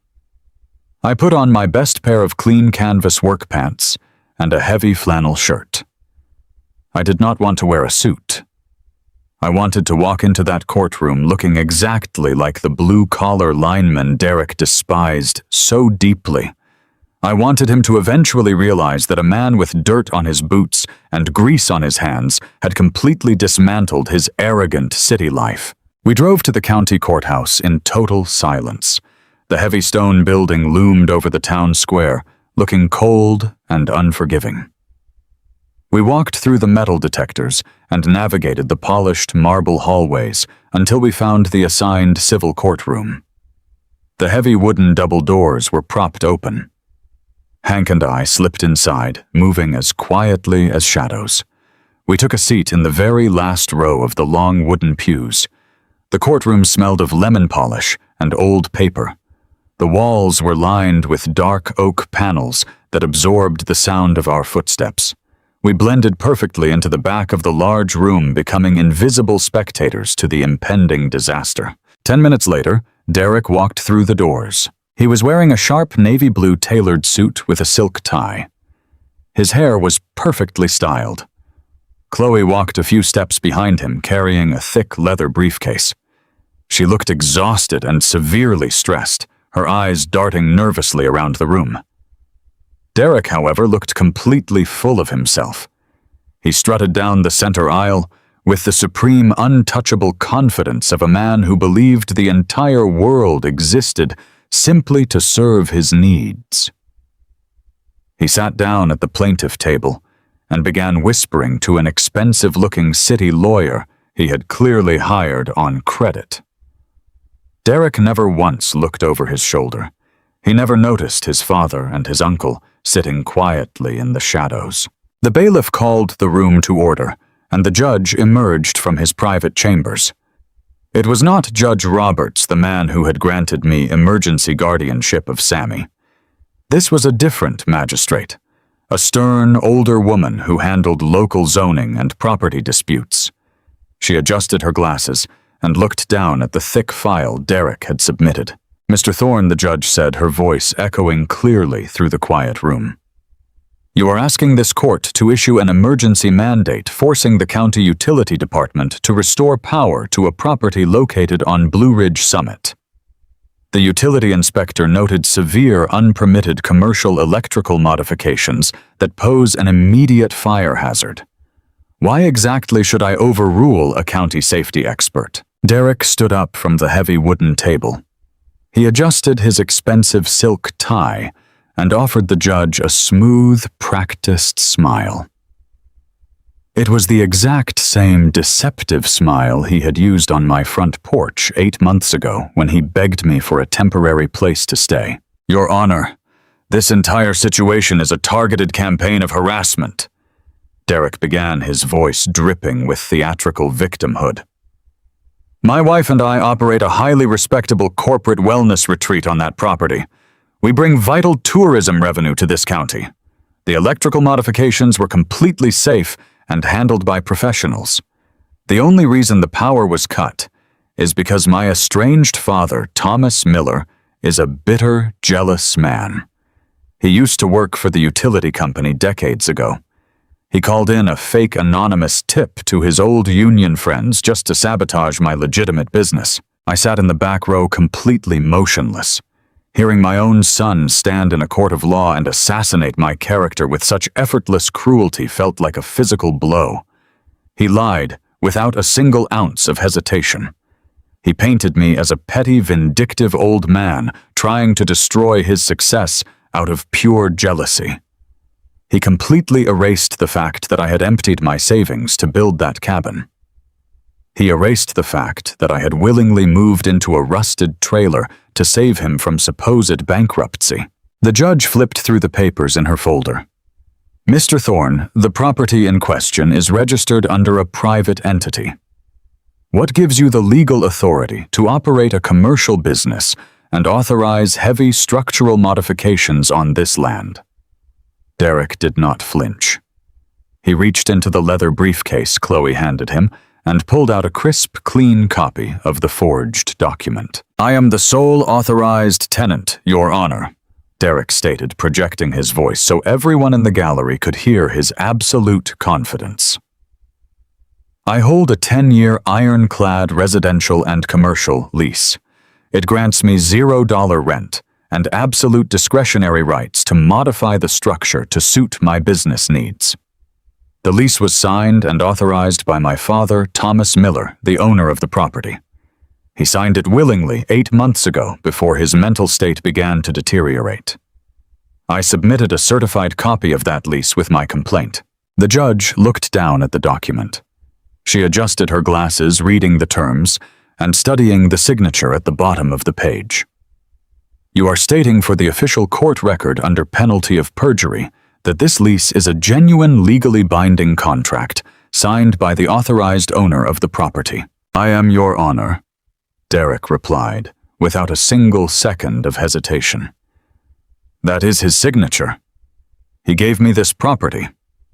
Now he is just trying to use his old union connections to illegally bully me out of my successful business. I need the power restored immediately so I can honor my contracts with my corporate clients. Hank shifted slightly on the wooden pew beside me.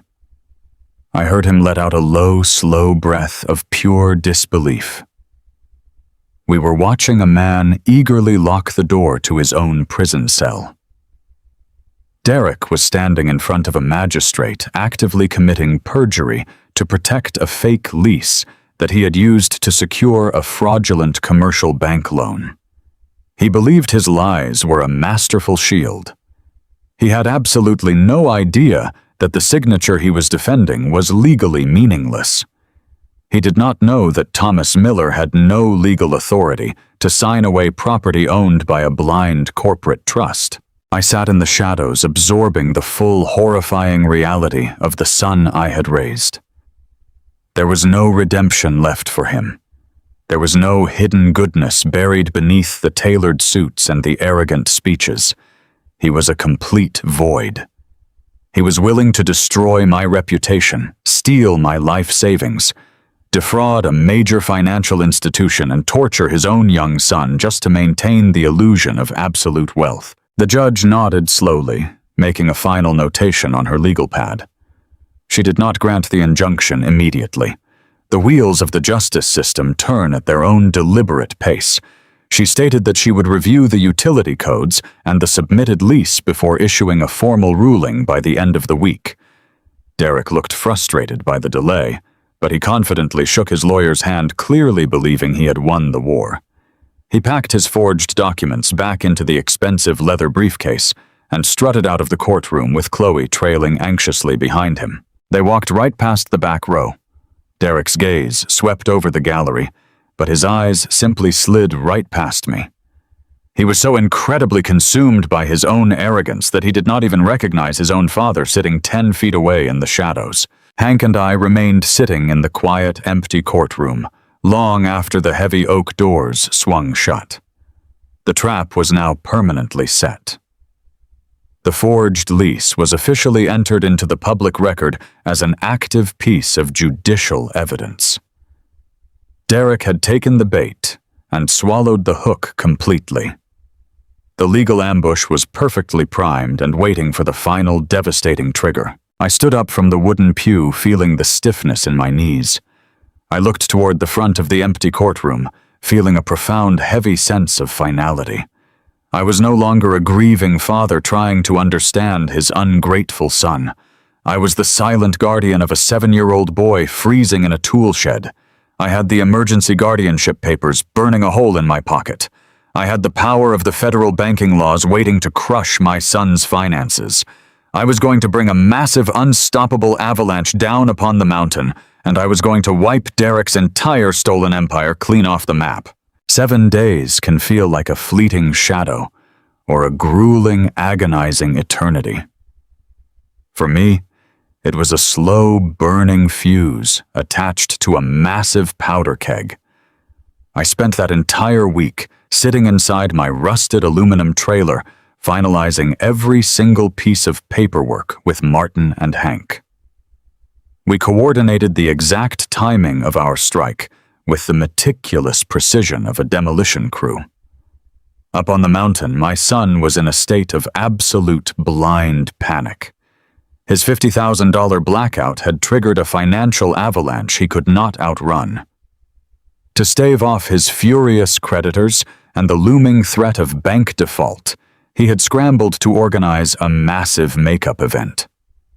Since the county utility department absolutely refused to restore the power grid, my son took the most expensive and desperate shortcut available. He rented 4 heavy industrial diesel generators and had them hauled up the steep, winding logging roads. Even from my damp, cramped trailer down in the valley, I could hear the low mechanical thrum of those massive machines vibrating through the cold winter air. They drank diesel fuel by the gallon, pumping thick black exhaust into the pristine pine canopy. Derek was burning money he did not have just to keep the lights on and the champagne cold. He had invited a fresh batch of wealthy corporate investors, trying to dazzle them into funding his failing luxury retreat. The cabin was completely overrun. It was loud, obnoxious, and vibrating with unearned entitlement. Bass-heavy music echoed off the ancient cedar trees, disrupting the natural peace Sarah and I had always cherished. Saturday afternoon arrived, wrapped in a thick, heavy blanket of gray winter clouds. I stood outside my old Ford pickup truck, breathing in the sharp, freezing air. I was not wearing a suit.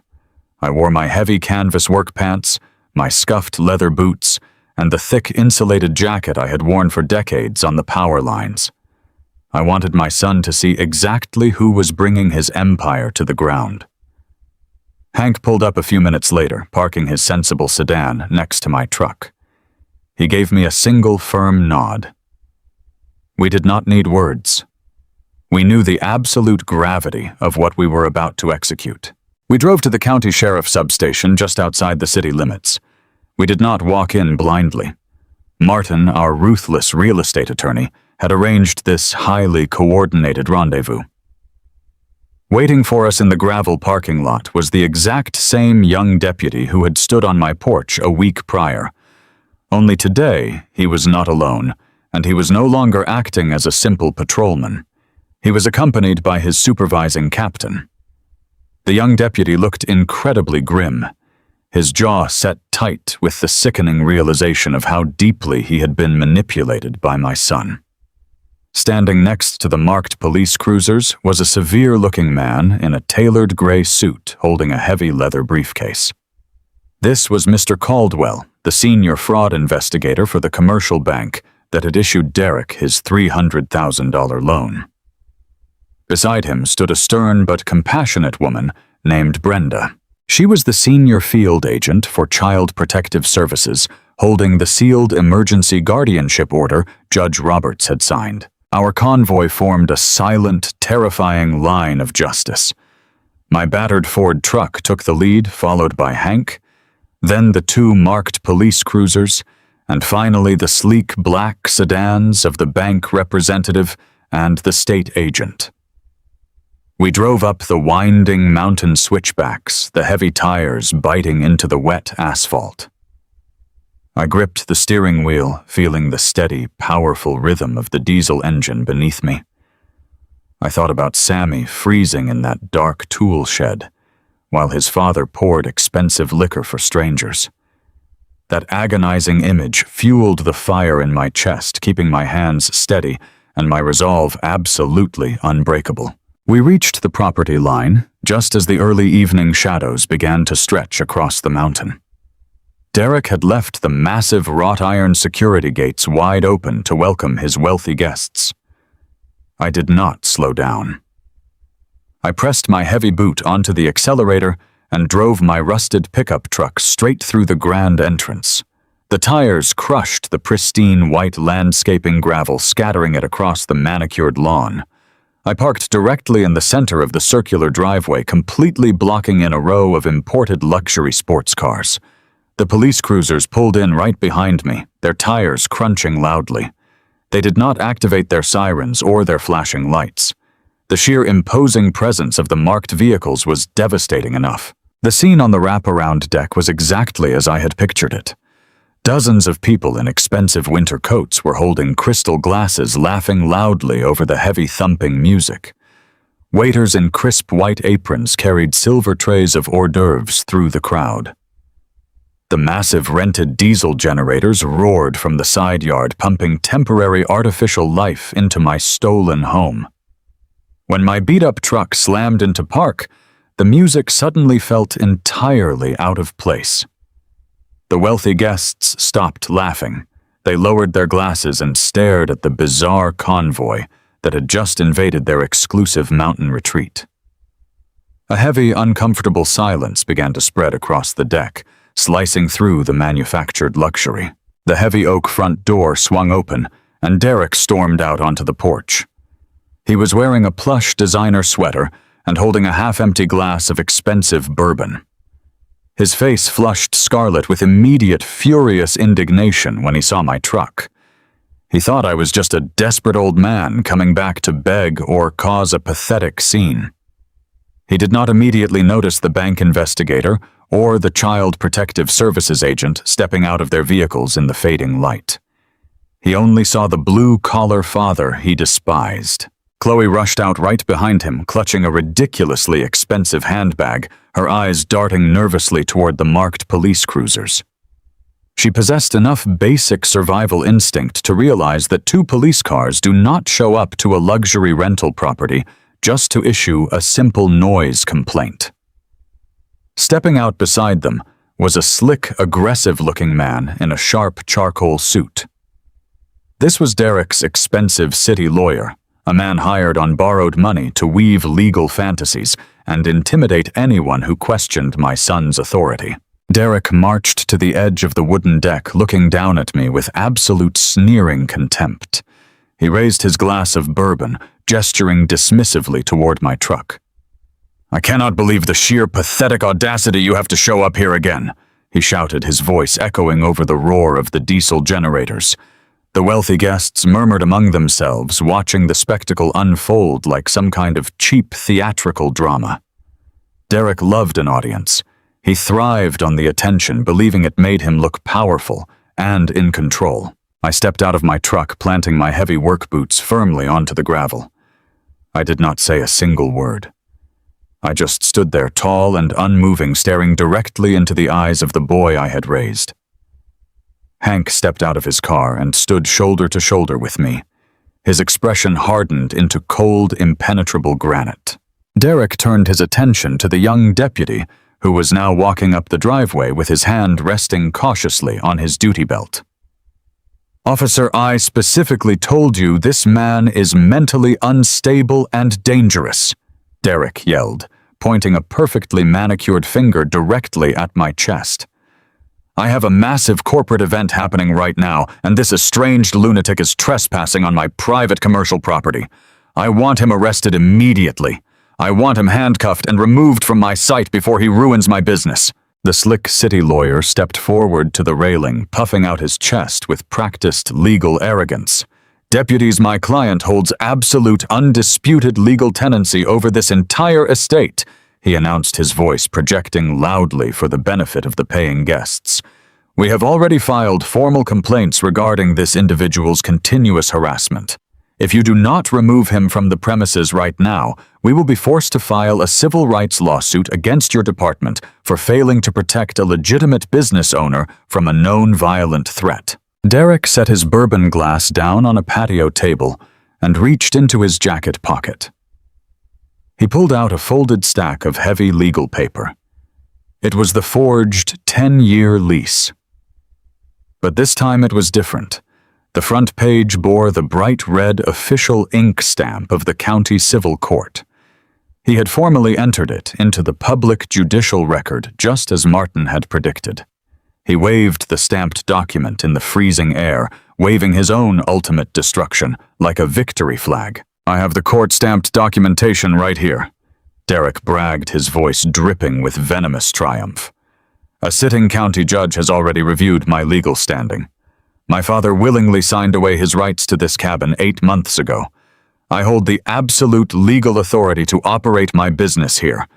This man is nothing but a jealous, bitter trespasser trying to extort money from my success.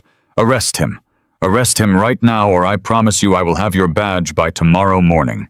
The deputy did not reach for his handcuffs. He did not step toward me. He simply stood in the gravel, his face completely devoid of any sympathy for the man screaming on the porch. The wealthy guests on the deck began to shift uncomfortably, sensing the dark, unnatural tension radiating from the law enforcement officers.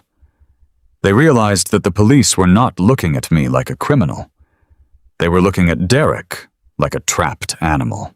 I swallowed the bitter taste of sorrow that threatened to rise in my throat. Watching my son stand in front of dozens of people boldly lying about my mental health and my character was a brutal, agonizing experience. He was willing to publicly humiliate the father who gave him everything just to protect a massive financial fraud. But I did not shout back. I did not defend myself. When you are standing 50 feet in the air, working with a live, unstable current, you do not strike the wire out of anger. You wait for the absolute perfect moment to sever the line. Derek continued to rant, waving the forged court-stamped lease and demanding my immediate incarceration. He insulted my career, my intelligence, and my financial standing. He threw every single cruel, arrogant insult he could muster into the freezing mountain air, trying to prove his dominance to his corporate clients. He thought he was untouchable. He thought the expensive lawyer standing beside him was a magical shield against reality. He had absolutely no idea that the men in suits standing quietly behind the police cruisers were about to shatter his entire universe into a million unrecoverable pieces. I stood my ground, breathing the sharp, pine-scented air, letting him dig the hole as deep as his arrogance would allow. The avalanche was suspended directly above his head, waiting for the final devastating echo to break the silence. 7 days can feel like a fleeting shadow, or a grueling, agonizing eternity. For me, it was a slow-burning fuse attached to a massive powder keg. I spent that entire week sitting inside my rusted aluminum trailer, finalizing every single piece of paperwork with Martin and Hank. We coordinated the exact timing of our strike with the meticulous precision of a demolition crew. Up on the mountain, my son was in a state of absolute blind panic. His $50,000 blackout had triggered a financial avalanche he could not outrun. To stave off his furious creditors and the looming threat of bank default, he had scrambled to organize a massive makeup event. Since the county utility department absolutely refused to restore the power grid, my son took the most expensive and desperate shortcut available. He rented 4 heavy industrial diesel generators and had them hauled up the steep, winding logging roads. Even from my damp, cramped trailer down in the valley, I could hear the low, mechanical thrum of those massive machines vibrating through the cold winter air. They drank diesel fuel by the gallon, pumping thick, black exhaust into the pristine pine canopy. Derek was burning money he did not have just to keep the lights on, and the champagne cold. He had invited a fresh batch of wealthy corporate investors, trying to dazzle them into funding his failing luxury retreat. The cabin was completely overrun. It was loud, obnoxious, and vibrating with unearned entitlement. Bass, heavy music echoed off the ancient cedar trees, disrupting the natural peace Sarah and I had always cherished. Saturday afternoon arrived, wrapped in a thick, heavy blanket of gray winter clouds. I stood outside my old Ford pickup truck, breathing in the sharp, freezing air. I was not wearing a suit. I wore my heavy canvas work pants, my scuffed leather boots, and the thick insulated jacket I had worn for decades on the power lines. I wanted my son to see exactly who was bringing his empire to the ground. Hank pulled up a few minutes later, parking his sensible sedan next to my truck. He gave me a single firm nod. We did not need words. We knew the absolute gravity of what we were about to execute. We drove to the county sheriff's substation just outside the city limits. We did not walk in blindly. Martin, our ruthless real estate attorney, had arranged this highly coordinated rendezvous. Waiting for us in the gravel parking lot was the exact same young deputy who had stood on my porch a week prior. Only today he was not alone, and he was no longer acting as a simple patrolman. He was accompanied by his supervising captain. The young deputy looked incredibly grim, his jaw set tight with the sickening realization of how deeply he had been manipulated by my son. Standing next to the marked police cruisers was a severe-looking man in a tailored gray suit holding a heavy leather briefcase. This was Mr. Caldwell, the senior fraud investigator for the commercial bank that had issued Derek his $300,000 loan. Beside him stood a stern but compassionate woman named Brenda. She was the senior field agent for Child Protective Services, holding the sealed emergency guardianship order Judge Roberts had signed. Our convoy formed a silent, terrifying line of justice. My battered Ford truck took the lead, followed by Hank, then the 2 marked police cruisers, and finally the sleek black sedans of the bank representative and the state agent. We drove up the winding mountain switchbacks, the heavy tires biting into the wet asphalt. I gripped the steering wheel, feeling the steady, powerful rhythm of the diesel engine beneath me. I thought about Sammy freezing in that dark tool shed while his father poured expensive liquor for strangers. That agonizing image fueled the fire in my chest, keeping my hands steady and my resolve absolutely unbreakable. We reached the property line just as the early evening shadows began to stretch across the mountain. Derek had left the massive wrought iron security gates wide open to welcome his wealthy guests. I did not slow down. I pressed my heavy boot onto the accelerator and drove my rusted pickup truck straight through the grand entrance. The tires crushed the pristine white landscaping gravel, scattering it across the manicured lawn. I parked directly in the center of the circular driveway, completely blocking in a row of imported luxury sports cars. The police cruisers pulled in right behind me, their tires crunching loudly. They did not activate their sirens or their flashing lights. The sheer imposing presence of the marked vehicles was devastating enough. The scene on the wraparound deck was exactly as I had pictured it. Dozens of people in expensive winter coats were holding crystal glasses, laughing loudly over the heavy thumping music. Waiters in crisp white aprons carried silver trays of hors d'oeuvres through the crowd. The massive rented diesel generators roared from the side yard, pumping temporary artificial life into my stolen home. When my beat-up truck slammed into park, the music suddenly felt entirely out of place. The wealthy guests stopped laughing. They lowered their glasses and stared at the bizarre convoy that had just invaded their exclusive mountain retreat. A heavy, uncomfortable silence began to spread across the deck, slicing through the manufactured luxury. The heavy oak front door swung open and Derek stormed out onto the porch. He was wearing a plush designer sweater and holding a half-empty glass of expensive bourbon. His face flushed scarlet with immediate furious indignation when he saw my truck. He thought I was just a desperate old man coming back to beg or cause a pathetic scene. He did not immediately notice the bank investigator or the Child Protective Services agent stepping out of their vehicles in the fading light. He only saw the blue-collar father he despised.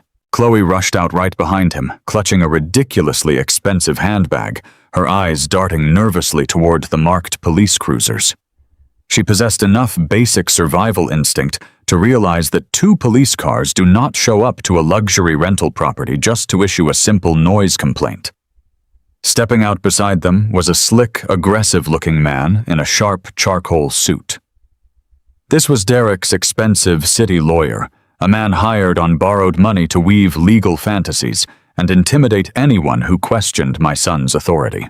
Derek marched to the edge of the wooden deck, looking down at me with absolute sneering contempt. He raised his glass of bourbon, gesturing dismissively toward my truck. "I cannot believe the sheer pathetic audacity you have to show up here again," he shouted, his voice echoing over the roar of the diesel generators.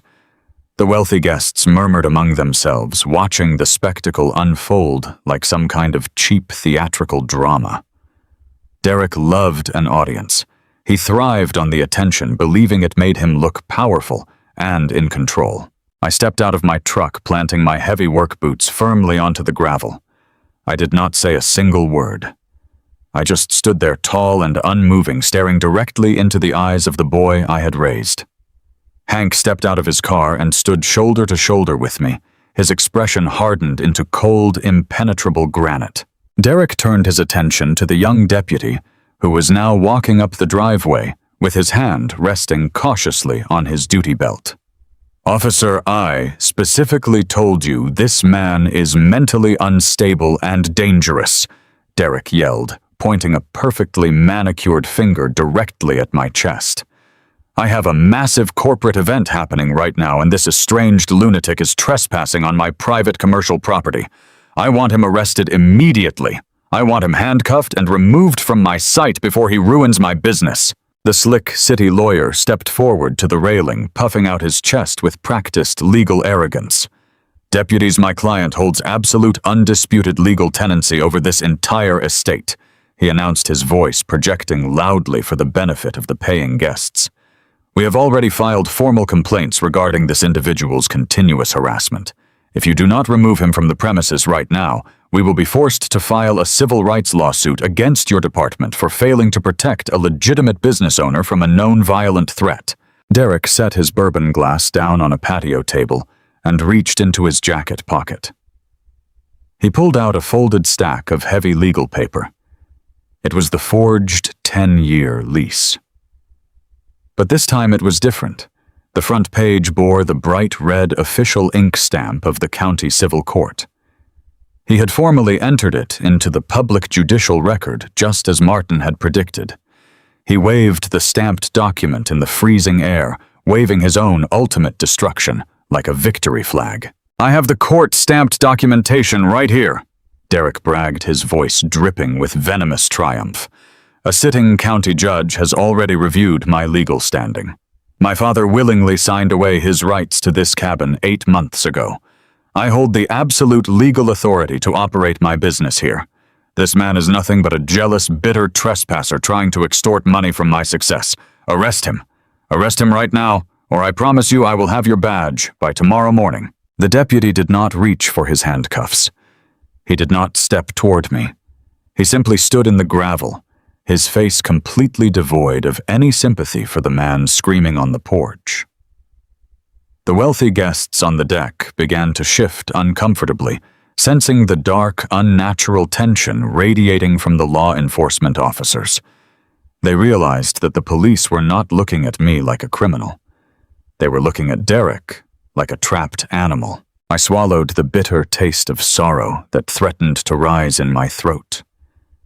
Watching my son stand in front of dozens of people, boldly lying about my mental health and my character, was a brutal, agonizing experience.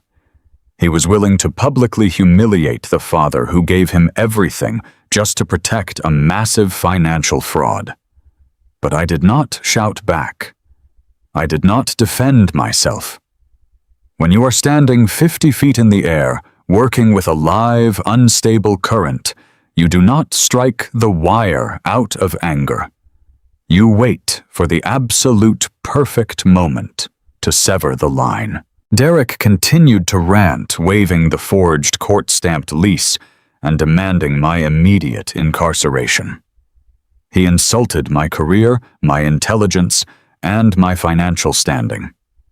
He threw every single cruel, arrogant insult he could muster into the freezing mountain air, trying to prove his dominance to his corporate clients. He thought he was untouchable. He thought the expensive lawyer standing beside him was a magical shield against reality. He had absolutely no idea that the men in suits standing quietly behind the police cruisers were about to shatter his entire universe into 1,000,000 unrecoverable pieces. I stood my ground, breathing the sharp, pine-scented air, letting him dig the hole as deep as his arrogance would allow. The avalanche was suspended directly above his head, waiting for the final, devastating echo to break the silence. Martin Sterling stepped forward from the deep shadows near the parked police vehicles. He moved with the quiet, lethal grace of a predator who already knew the hunt was completely over. He walked straight up to the supervising police captain and handed him a very thick, sealed legal envelope. The lawyer looked up at Derek with a cold, totally emotionless stare. The time for allowing my son to dictate the false narrative had permanently ended. It was finally time for the absolute brutal truth to tear down his fraudulent luxury walls. Captain Martin said, his voice projecting clearly across the silent courtyard, cutting through the diesel hum. "That document the suspect is currently holding is a proven forgery. It is a completely invalid piece of paper. Thomas Miller does not own this property, and he has not owned it for 5 years. This estate is owned exclusively by the Sarah Miller Pine Trust. That man just submitted a fake signature to a sitting judge and used it to secure a fraudulent commercial loan." Derek froze mid-sentence. The color instantly drained from his face, leaving him looking like a terrified gray ghost. His expensive city lawyer physically stepped backward, distancing himself from a client who had just committed blatant federal perjury. The supervising police captain opened the heavy envelope and calmly reviewed the certified trust documents. He compared them to the copy of the lease Derek had filed. The captain shook his head in absolute disgust and handed the folder to the man standing directly next to him. This was Mr. Caldwell, the senior fraud investigator for the commercial bank. Caldwell was a man who dealt in numbers, risk, and severe financial consequences. He adjusted his silver-rimmed glasses and looked up at the deck with pure administrative disdain. Mr. Thorne Caldwell said, his voice echoing with cold financial finality, "You brought that fraudulent lease into our downtown branch 3 months ago. You used it to demonstrate long-term asset control and zero overhead costs. Based on that fabricated documentation, our institution issued Blue Ridge Executive Retreats, a commercial line of credit for $300,000. You used federally insured funds to build unpermitted hot tubs and buy expensive catering equipment. Chloe let out a sharp, terrified gasp. She stumbled backward, bumping into one of the tall, expensive patio heaters. The corporate guests began whispering frantically among themselves, pulling their heavy coats tighter and backing away toward the driveway. They wanted absolutely nothing to do with a man currently being dismantled by a federal bank fraud investigator. Using a forged document claiming false ownership of an asset to secure a commercial loan is a direct violation of federal banking regulations. Caldwell continued relentlessly. You did not just lie to your father. You lied to the federal government. As of this exact moment, your business loan is in catastrophic default due to severe mortgage and wire fraud. Our bank has already moved to freeze every single financial account associated with your name, your business, and your social security number. You have absolutely zero access to any capital. Your business is completely, entirely dead. Derek staggered backward. He looked like a man gasping for oxygen in a total vacuum. The forged lease slipped from his trembling fingers and fluttered onto the wet wooden deck. He looked at the bank representative, and then he looked at me. His eyes were completely wild, swimming with a chaotic mixture of disbelief, rage, and pure unfiltered terror. He finally realized the massive scope of the snare I had built. I had not just locked him out, I had eradicated his entire existence. "Wait," Derek stammered, raising his shaking hands in the air. "Wait, just listen to me. I can fix this. I can pay the bank back. I have these guests right here. They are paying $50,000 for this weekend. I have steady revenue. We can negotiate a repayment plan. I am a successful entrepreneur. You cannot just freeze my accounts." The lead organizer for the corporate retreat, a tall woman in a sharp wool coat, stepped forward from the crowd of wealthy guests. "We are not paying you a single cent, you pathetic fraud," she snapped, her voice cutting through his desperate pleading. "You are running an illegal, hazardous operation. We have already contacted our corporate legal team, and they are initiating a lawsuit to recover our initial deposit. We are leaving right now." The guests began marching off the deck, heading straight for their luxury cars. Derek tried to reach out to them, but they shoved past him with absolute disgust. He was completely radioactive. He watched the only lifeline he had left evaporate into the freezing mountain air. The supervising police captain stepped forward, placing his heavy boot on the first step of the wooden stairs. The grim young deputy followed closely right behind him, pulling a pair of heavy steel handcuffs from his black leather duty belt. The metallic clinking sound was incredibly loud in the suddenly quiet yard. Derek Thorne, the captain, said, his voice carrying the absolute crushing weight of the law. "Step down from the deck right now. You are officially under arrest. We have warrants signed by the county magistrate for grand larceny, forgery, and federal wire fraud. Do not make this any more difficult than it already is. Keep your hands exactly where I can see them." Derek let out a strange, high-pitched sound of pure panic. He looked at the police officers, and then he looked at his expensive lawyer. "Do something," he screamed at the attorney. "You told me I was protected. You told me the lease was enough to delay any action. Stop them from arresting me." The city lawyer calmly adjusted his briefcase. "I advised you based on the fraudulent information you deliberately provided to me," the lawyer replied coldly. "You lied to your legal counsel. I no longer represent you, Mr. Thorne. Good luck." The lawyer walked swiftly down the stairs, bypassing the police officers and heading straight for his own vehicle. Derek was completely abandoned. The illusion of his immense power and wealth had been stripped away, leaving nothing but a terrified, desperate criminal standing on a deck he did not own.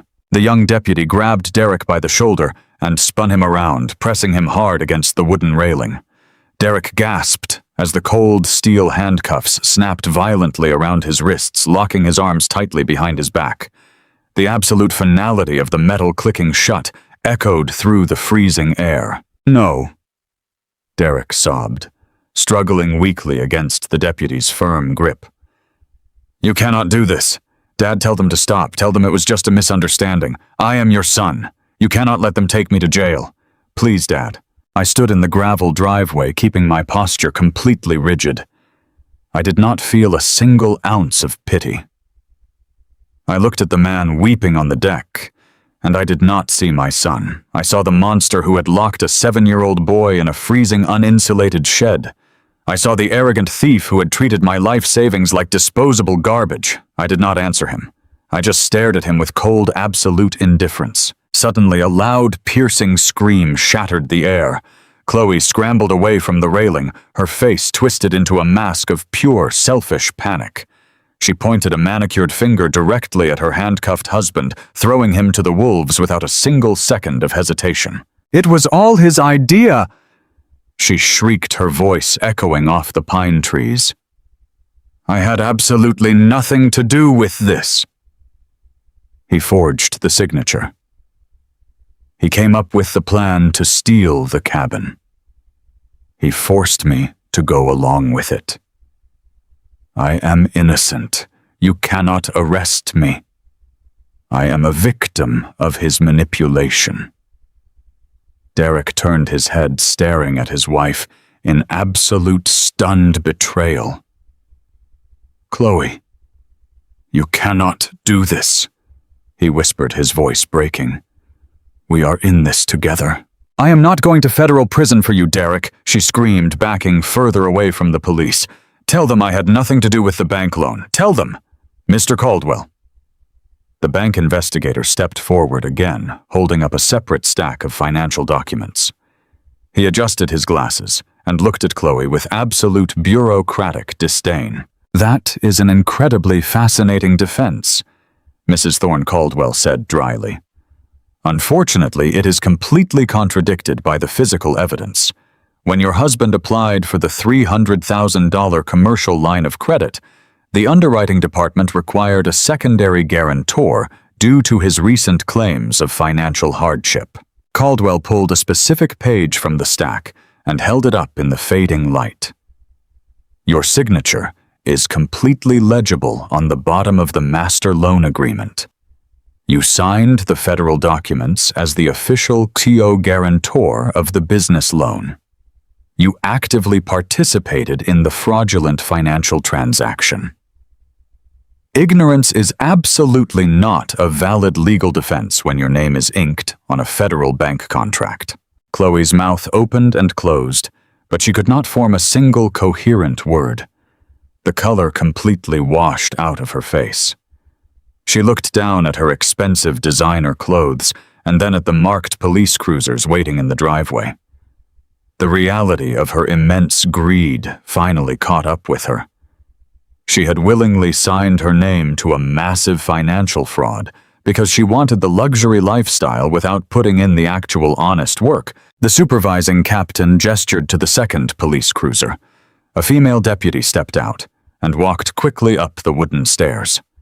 She grabbed Chloe by the arm and firmly secured her wrists in a pair of steel handcuffs. Chloe immediately broke down into loud, ugly, hysterical sobs. Her mascara ran down her cheeks in thick, dark lines. She stumbled as the deputy led her down the stairs, looking absolutely pathetic in her expensive, high-heeled shoes. The red and blue emergency lights of the county police cruisers finally began to slice through the gathering mountain twilight, reflecting violently off the imported sports cars that were blocking the circular driveway. I stood perfectly still on the crushed white landscaping gravel, watching the total absolute collapse of my own son. Derek was no longer the slick, visionary entrepreneur who had strutted out onto the illuminated cedar deck just 20 minutes ago. He was a broken, weeping mess of a man. The stern young deputy shoved him firmly into the back seat of the primary police cruiser, pressing a heavy, unyielding hand down on his perfectly styled hair to clear the metallic door frame. Derek twisted his neck around, trying to catch my eye one last time, begging silently for a parental salvation I would absolutely never offer. He looked incredibly small and pathetic, sitting behind the heavy wire security mesh of the patrol car. His tailored suit was wrinkled, and his face was stained with tears of pure, selfish terror. He had built his entire identity on the illusion of superiority, and now that illusion was completely shattered. I did not feel a single ounce of pity or remorse as I watched him weep. Every drop of paternal loyalty had been violently burned out of my soul the moment I discovered my grandson freezing in that uninsulated tool shed. In the second marked police cruiser, Chloe was completely losing her mind. The theatrical hysteria she had weaponized on the porch had rapidly escalated into a full-blown primal panic. She thrashed her narrow shoulders against the female deputy, screaming at the top of her lungs that she was an innocent victim. She shrieked that Derek had mercilessly forced her to sign the fraudulent loan documents and that she could not possibly survive in a dirty federal jail cell. The deputy ignored her frantic excuses and slammed the heavy reinforced door shut with a sickening metallic thud that instantly muted her desperate cries. The absolute finality of that sound echoed sharply across the freezing mountain yard. The wealthy corporate guests who had paid $50,000 to be pampered and isolated were now scrambling over each other to escape the radioactive property. They tossed their expensive designer luggage into the trunks of their vehicles and sped rapidly down the winding mountain road without casting a single backward glance. The grand exclusive illusion of Blue Ridge Executive Retreats was officially dead and permanently buried under a mountain of federal fraud charges. I turned my back on the flashing lights and the departing luxury cars. My son was gone, and my focus shifted entirely to the most important task of my life. Brenda, the senior field agent from Child Protective Services, stepped up quietly beside me. She was a tall, sturdy woman, wearing a thick gray wool coat and carrying a heavy leather binder tucked under her arm. Her eyes were sharp and observant, but they held a deep reservoir of genuine maternal compassion. She had watched the entire chaotic arrest sequence with the quiet professional stoicism of someone who had unfortunately witnessed the absolute worst variations of human nature on a daily basis. "Are you ready to go get him, Mr. Miller?" she asked, her voice carrying a soft, comforting warmth that stood in stark contrast to the bitter winter wind whipping across the mountain. "I am completely ready," I replied, my voice perfectly steady and resolute. "I have been ready for this exact moment for 7 agonizing days." We walked together away from the brightly lit empty deck and the roaring, obnoxious diesel generators. We moved past the massive, unpermitted hot tub that was still sending thick plumes of white steam into the freezing, dark air. We crossed the dark expanse of the backyard, moving deliberately into the deep, heavy shadows of the towering, ancient cedar trees I had planted with my own 2 hands decades ago. The cold air was biting, snapping aggressively against my face, but I welcomed the sharp physical sting.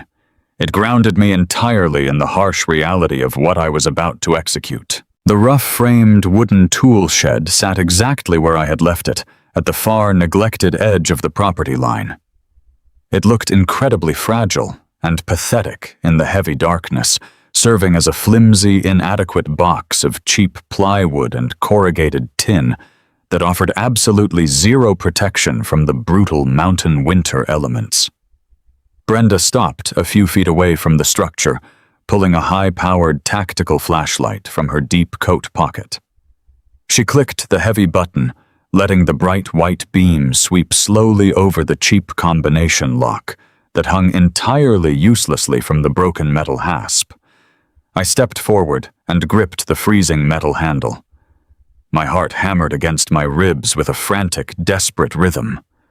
I pulled the heavy wooden door open, and the rusted hinges let out a loud protesting screech that cut violently through the silent night. The heavy, stagnant smell of old potting soil, spilled motor oil, and freezing damp wood instantly flooded my senses. It was a smell I would forever associate with the profound cruelty of my own flesh and blood. Brenda angled her flashlight toward the back corner of the small, confined space, keeping the intensely bright beam aimed carefully at the dirt floor so she would not accidentally blind the frightened child. "Sammy," I called out, my voice thick with a heavy protective emotion I could no longer suppress. "Buddy, it is Grandpa Tom. I told you I was coming back for you." There was a sudden frantic rustling sound from behind a stack of empty cardboard boxes. The shiny silver material of the emergency space blanket shifted abruptly, and then a small, trembling face peered out tentatively from the oppressive darkness.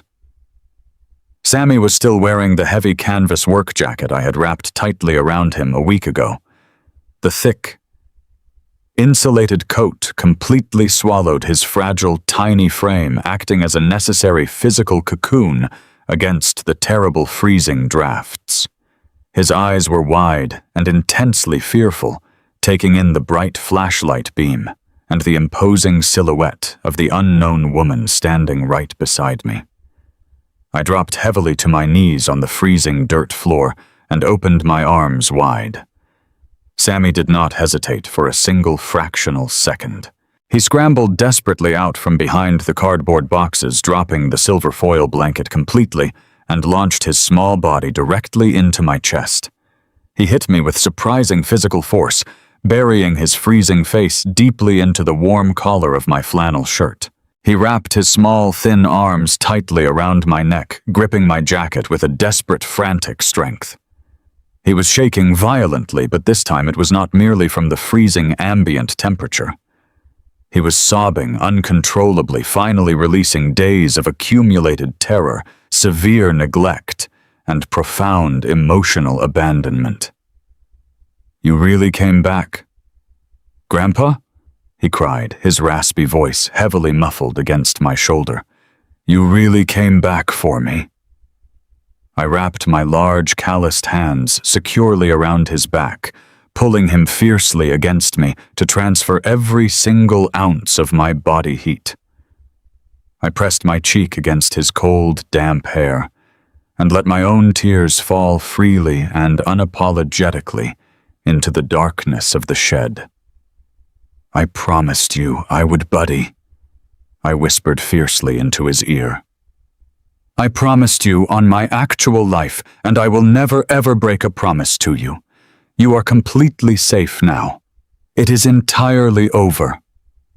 Brenda knelt down gently on the dirt floor right beside us. She kept her voice incredibly soft and remarkably soothing, treating my grandson with the absolute delicate care he desperately required. "Hello, Sammy," she said, offering him a warm, incredibly gentle smile. "My name is Brenda, and I am here to help you.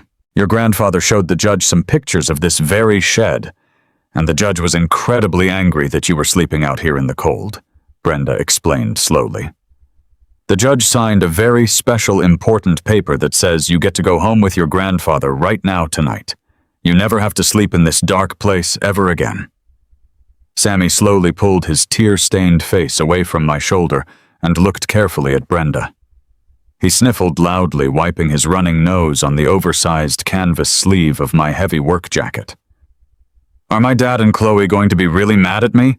he asked, his small voice trembling with deep, leftover conditioned fear. "They told me I would ruin absolutely everything if I came inside the big house." "They are not here anymore, Sammy," I said, cupping his small, freezing face gently in my rough hands and looking directly into his wide eyes. "They had to go away for a very, very long time because they broke the law. They cannot ever hurt you again. They cannot yell at you. They cannot lock you in the dark. You are coming to live with me in the valley. We are going to get you a warm, soft bed and hot food." I stood up, completely ignoring the sharp, familiar ache in my surgically repaired knee, and lifted Sammy effortlessly into my arms. He felt incredibly light, but he held on to me like I was the only solid, reliable anchor in a rapidly spinning chaotic universe. We walked out of the dark tool shed, and I kicked the heavy wooden door firmly shut with my muddy steel-toed boot. I did not look back at the illuminated luxury cabin or the roaring diesel generators. I carried my grandson carefully across the freezing grass past the empty circular driveway and placed him gently into the passenger seat of my rusted Ford pickup truck. I turned the engine on and blasted the heater, letting the warm, comforting air flood the small cabin. Brenda handed me the official sealed guardianship papers, giving my shoulder a firm, reassuring squeeze before walking quietly back to her state-issued vehicle. The tactical retreat was over, and the long process of healing had officially begun. The wheels of the federal justice system are notoriously slow, but when they finally gain actual traction, they crush absolutely everything in their designated path with merciless bureaucratic efficiency. The weeks that followed our dramatic departure from the mountain were a chaotic whirlwind of formal legal filings, mandated court appearances, and brutal absolute financial reckoning. I moved Sammy permanently into my humble trailer, setting up a warm, comfortable bed for him in the small back alcove. It was definitely not a sprawling luxury mansion, but it was secure, heated, and filled with undeniable, consistent love. We spent our quiet evenings reading adventure books and playing simple board games, slowly watching the lingering terror fade from his young eyes and the healthy pink color finally return to his pale cheeks. While Sammy and I built a quiet, peaceful, ordinary life down in the valley, Derek and Chloe were systematically fed directly into the unforgiving meat grinder of the commercial banking laws. Martin Sterling, our ruthless real estate attorney, had been absolutely flawlessly correct. By actively filing that forged lease into the county court records, Derek had committed irrefutable documented perjury. There was absolutely no spinning the narrative. There was no falsely claiming a simple family misunderstanding. The federal bank fraud investigators descended upon Blue Ridge executive retreats like a highly coordinated pack of starving wolves. The ensuing criminal trial was incredibly swift and completely devoid of any theatrical, dramatic courtroom suspense. Derek's expensive city lawyer had completely abandoned him the exact moment the federal wire fraud charges dropped. Derek was left with a bewildered, exhausted public defender who could do absolutely nothing against the massive mountain of physical and financial evidence Hank and Martin had meticulously compiled. The federal prosecution confidently presented the blind trust documents proving my total lack of legal ownership over the property. They presented the forged 10-year lease bearing Derek's fabricated signature. They presented the detailed bank financial records explicitly showing Derek using that fake lease to illegally secure a $300,000 commercial line of credit. Faced with undeniable documented proof of grand larceny forgery and federal wire fraud, Derek completely broke down in court. He desperately tried to offer the federal prosecutors a selfish plea deal, attempting to throw his wife Chloe entirely under the proverbial bus by claiming she was the actual mastermind behind the luxury renovations. But Chloe had already attempted the exact same cowardly tactic the day before. The inescapable problem for both of them was that their signatures were clearly permanently inked on the master loan agreements. They had both knowingly and willingly defrauded a federally insured financial institution to fund a fake lifestyle. The final sentencing hearing was a cold, clinical, administrative affair. The federal judge, a stern man who possessed zero tolerance for entitled white-collar criminals exploiting the financial system, handed down his severe ruling with a heavy wooden gavel. Derek and Chloe were both sentenced to multi-year stretches in a high-security federal penitentiary. They were officially and permanently stripped of their physical freedom, their expensive luxury clothing, and their completely unearned arrogant entitlement. They traded their imported vintage wine and heated outdoor hot tubs for standard-issue jumpsuits and cold concrete walls. But the severe punishment did not end with their physical incarceration. The commercial bank was absolutely relentless in legally recovering its stolen capital. Because the massive $300,000 business loan was in catastrophic default due to proven mortgage fraud, the bank immediately seized every single physical and liquid asset associated with Derek and Chloe's names. They systematically liquidated the fraudulent shell company. They aggressively repossessed the expensive luxury cars, the designer wardrobes, and the high-end custom furniture Derek had foolishly purchased on credit. The county utility department levied massive financial fines against the estate for the illegal, highly hazardous electrical grid. The bank was legally required to hire licensed commercial contractors to completely tear out the unpermitted hot tubs, the luxury saunas, and the dangerously overloaded wiring. Derek and Chloe were left with absolutely zero financial foundation. Their bank accounts were completely emptied. Their credit scores were permanently destroyed, and their entire sophisticated existence was legally wiped completely off the map. While my son's empire burned entirely to the ground, I stood in a very different courtroom, fighting for the only thing that actually mattered in this world. 2 months after the dramatic police raid on the mountain, I returned to the quiet, private chambers of Judge Harrison Roberts. This time I was not holding terrifying photographs of a freezing, uninsulated tool shed. I was holding a comprehensive, glowing report from Child Protective Services detailing the vast, undeniable improvements in Sammy's physical and psychological well-being since he had permanently moved into my home. Judge Roberts carefully reviewed the thick manila file sitting on his massive, polished desk. He read the sworn official testimonies regarding the extreme child endangerment Sammy had tragically suffered at the hands of his own biological parents. He read the final federal sentencing reports for Derek and Chloe, verifying their long-term incarceration. And finally, the judge read the highly positive recommendation from Brenda, the state agent who had witnessed the rescue firsthand. The judge looked up from the dense paperwork and offered me a small, very genuine smile. "Mr. Miller," he said, his voice warm, but carrying the steady weight of authority. "This court has thoroughly reviewed the overwhelming documented evidence regarding the gross negligence and criminal behavior of the biological parents. It is the absolute highest mandate of this state to ensure the safety and continuous prosperity of its most vulnerable, innocent citizens. Given the incredibly severe circumstances and the remarkable consistent care you have demonstrated, I am officially terminating the parental rights of Derek and Chloe Thorne." Judge Roberts picked up his heavy black fountain pen and signed the final page of the official legal document. "I am legally granting you full permanent custody of your grandson, Sammy. He is officially yours, Mr. Miller. Take him home and give him a good life."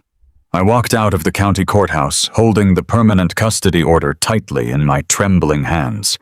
The sky was bright and clear, a brilliant, endless blue that stretched entirely across the mountain valley. I climbed into the cab of my rusted Ford truck where Sammy was waiting patiently, listening quietly to the radio. He looked over at me, his bright eyes full of innocent curiosity and profound trust. "Did we get the papers, Grandpa?" he asked, his small voice ringing with quiet, optimistic hope. I smiled, feeling a massive, profound sense of total peace settle deep into my tired bones for the first actual time in nearly a year. "We got the papers, buddy," I said, putting the heavy truck into gear and pulling slowly out of the paved parking lot. "You and I are officially a permanent team. We are going home." Patience is the single hardest discipline a commercial lineman ever has to learn. But as I drove down the open highway with my grandson sitting safely beside me, I knew that the long, agonizing strategic wait had been entirely worth it. I had let my arrogant son build his own inescapable trap, and I had watched him eagerly and foolishly spring it. I had used the strict letter of the law, the absolute truth, and the undeniable power of public records to completely dismantle his toxic artificial existence. And in the end, the good guys, the quiet guys, the guys who work hard with their calloused hands and keep their promises, finally won. Spring came to the Blue Ridge Mountains with a slow, deliberate grace, melting away the bitter frost and replacing the dead gray winter landscape with brilliant, vibrant patches of emerald green. It had been nearly 3 months since the flashing lights of the county sheriffs had descended upon my property and carried the toxic rot away. The legal storms had finally passed, leaving a crisp, clean reality in their wake.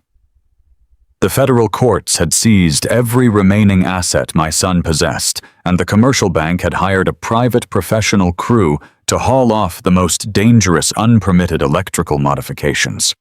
But the cabin itself still required a massive amount of physical and emotional healing. I drove my old rusted Ford truck up the familiar winding logging road with Sammy sitting quietly in the passenger seat. He was looking out the window at the towering ancient cedar trees, his small face pressed excitedly against the cold glass. He was not shivering anymore. He was wearing a thick, warm wool sweater and a bright pair of new sneakers. He looked like a normal, healthy 7-year-old boy again. We crested the final steep ridge and pulled into the circular driveway. The massive iron luxury security gates had been chained open and left to rust entirely. The silence up here was absolute and beautiful. There were no roaring diesel generators polluting the clean mountain air. There was no obnoxious thumping bass music echoing through the peaceful valley. There were only the gentle, natural sounds of the mountain wind pushing through the pine needles and the distant rushing water of the nearby creek. I turned off the heavy truck engine and let the profound stillness wash over us. We were finally home. I parked the truck, and we stepped out into the crisp mountain air. The cabin still wore the ugly, embarrassing scars of Derek's arrogant ambition. The beautiful cedar deck was heavily stained from spilled expensive champagne, and the thick wooden railing was damaged where the commercial patio heaters had been bolted directly into the natural grain. I did not waste a single second lamenting the terrible mess. I walked straight to my truck bed and pulled out my heavy canvas tool bag, my solid steel crowbar, and a large, long-handled sledgehammer. I had spent 40 years building and maintaining complex structures with my own 2 hands, and I was more than ready to spend my retirement dismantling this fraudulent illusion. I started with the massive outdoor sauna Derek had illegally erected near the tree line.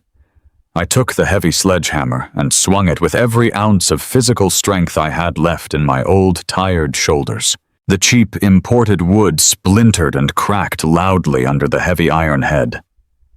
Every powerful swing felt like an absolute physical and emotional release.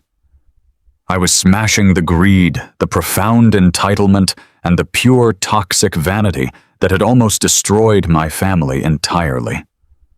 Sammy stood at a safe distance watching me work with wide, fascinated eyes. I let him help me gather the broken pieces of shattered wood and carry them to the large stone burn pile.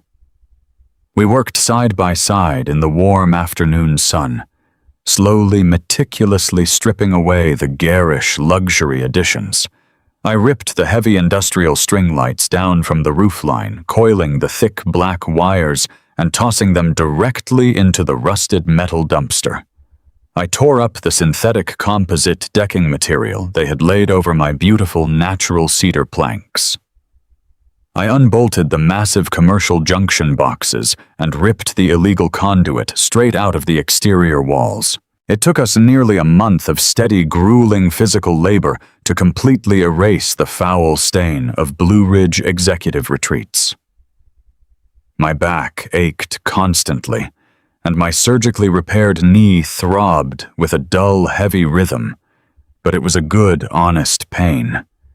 It was the righteous, satisfying pain of a man taking his sacred sanctuary back piece by piece. Once the outside of the cabin was finally cleared of the obnoxious luxury debris, I turned my complete attention to the inside.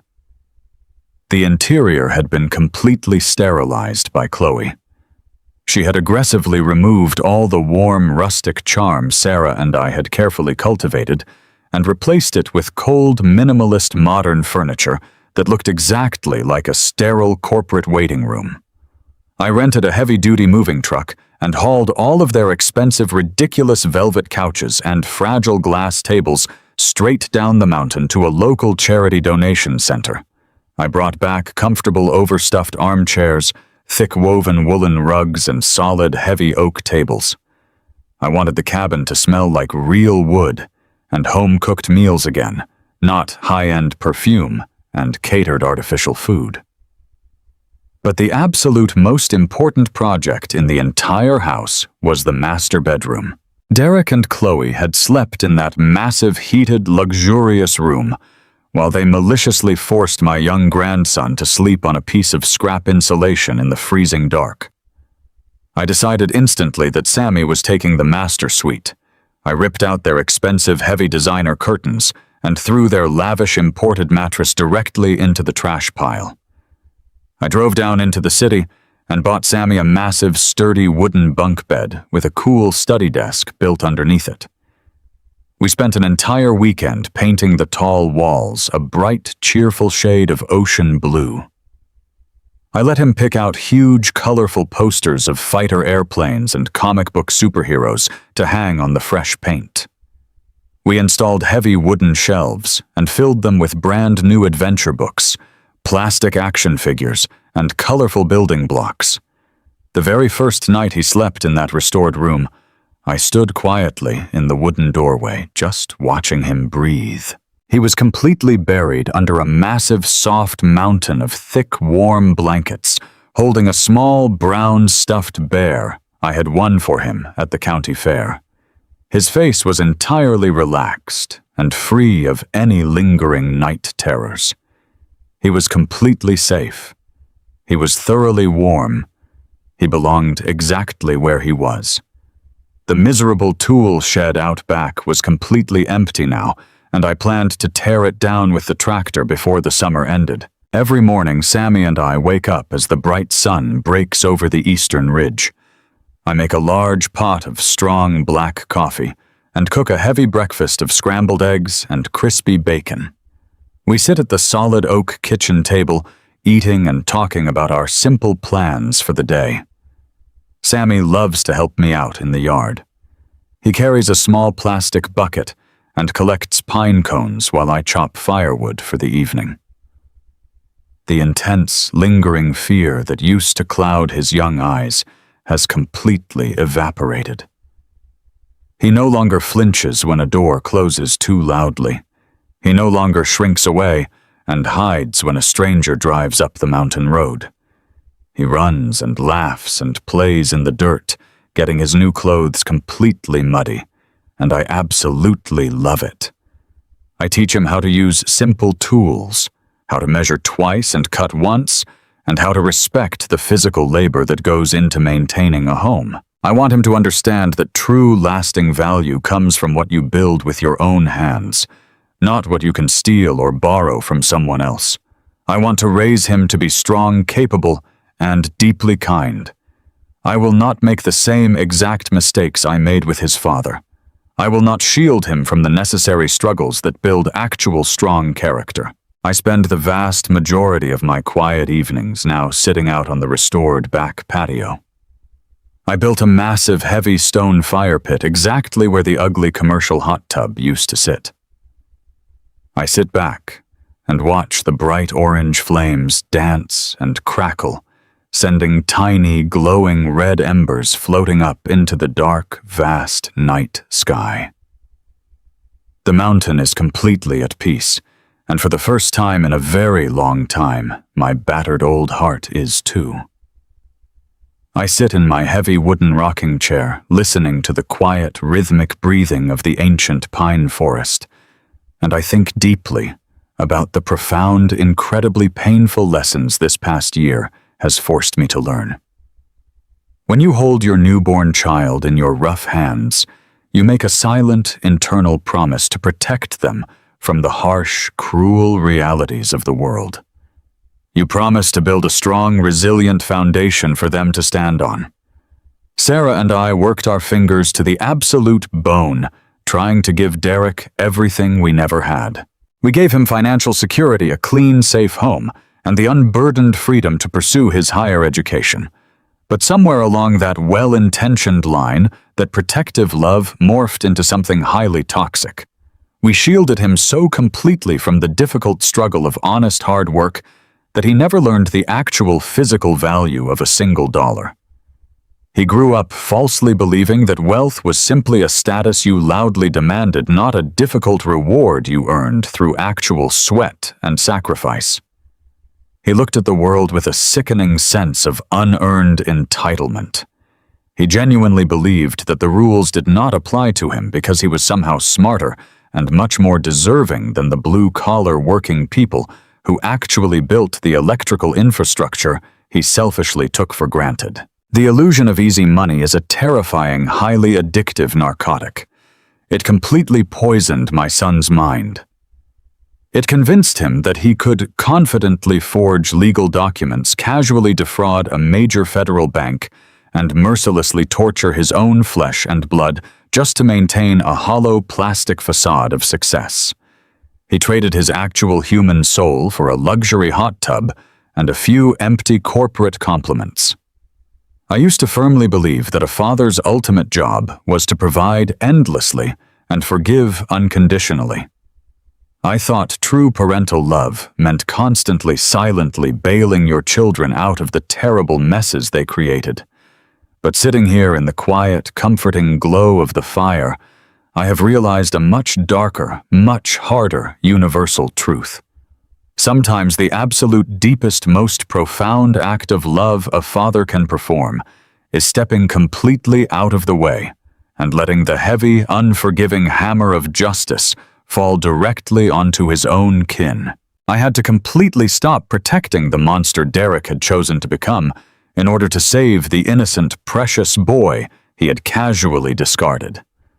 I had to actively use the very blue-collar skills and union connections he openly mocked to meticulously, systematically dismantle his fraudulent criminal empire. It was an agonizing, heartbreaking decision to walk entirely away from my own son, but I would make that exact same brutal decision 1,000 times over to protect my grandson from his cruelty. The federal justice system functioned exactly as it was designed to. Derek and Chloe are currently sitting in a cold concrete federal facility completely stripped of their stolen wealth, their physical freedom, and their arrogant, obnoxious pride. They have years to sit in the dark and deeply reconsider the frozen tool shed. I look out over the vast expanse of the Blue Ridge Mountains, feeling the cool evening breeze brush past my face. The majestic towering pines stand like silent sentinels, guarding this sacred, peaceful space. The county sheriff still drives his cruiser up the road every few weeks just to check in on us and share a cup of coffee on the porch. Hank comes by on Sundays bringing fresh groceries and a stubborn desire to beat me at checkers. We have built a quiet, solid community of decent, honest people up here on the ridge. The toxic, chaotic energy that Derek brought into this house has been entirely, completely eradicated. The Sarah Miller Pine Trust remains perfectly intact, ensuring that Sammy will have a secure, stable future when I am eventually gone.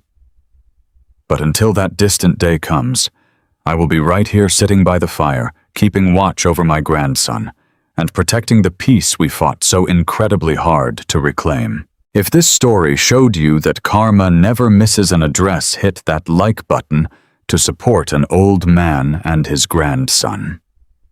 Subscribe to the channel so you do not miss our next story, and drop a comment telling me what city you are watching from and what time it is there right now. It warms my heart to know how far our story has traveled. Stay strong and see you next time.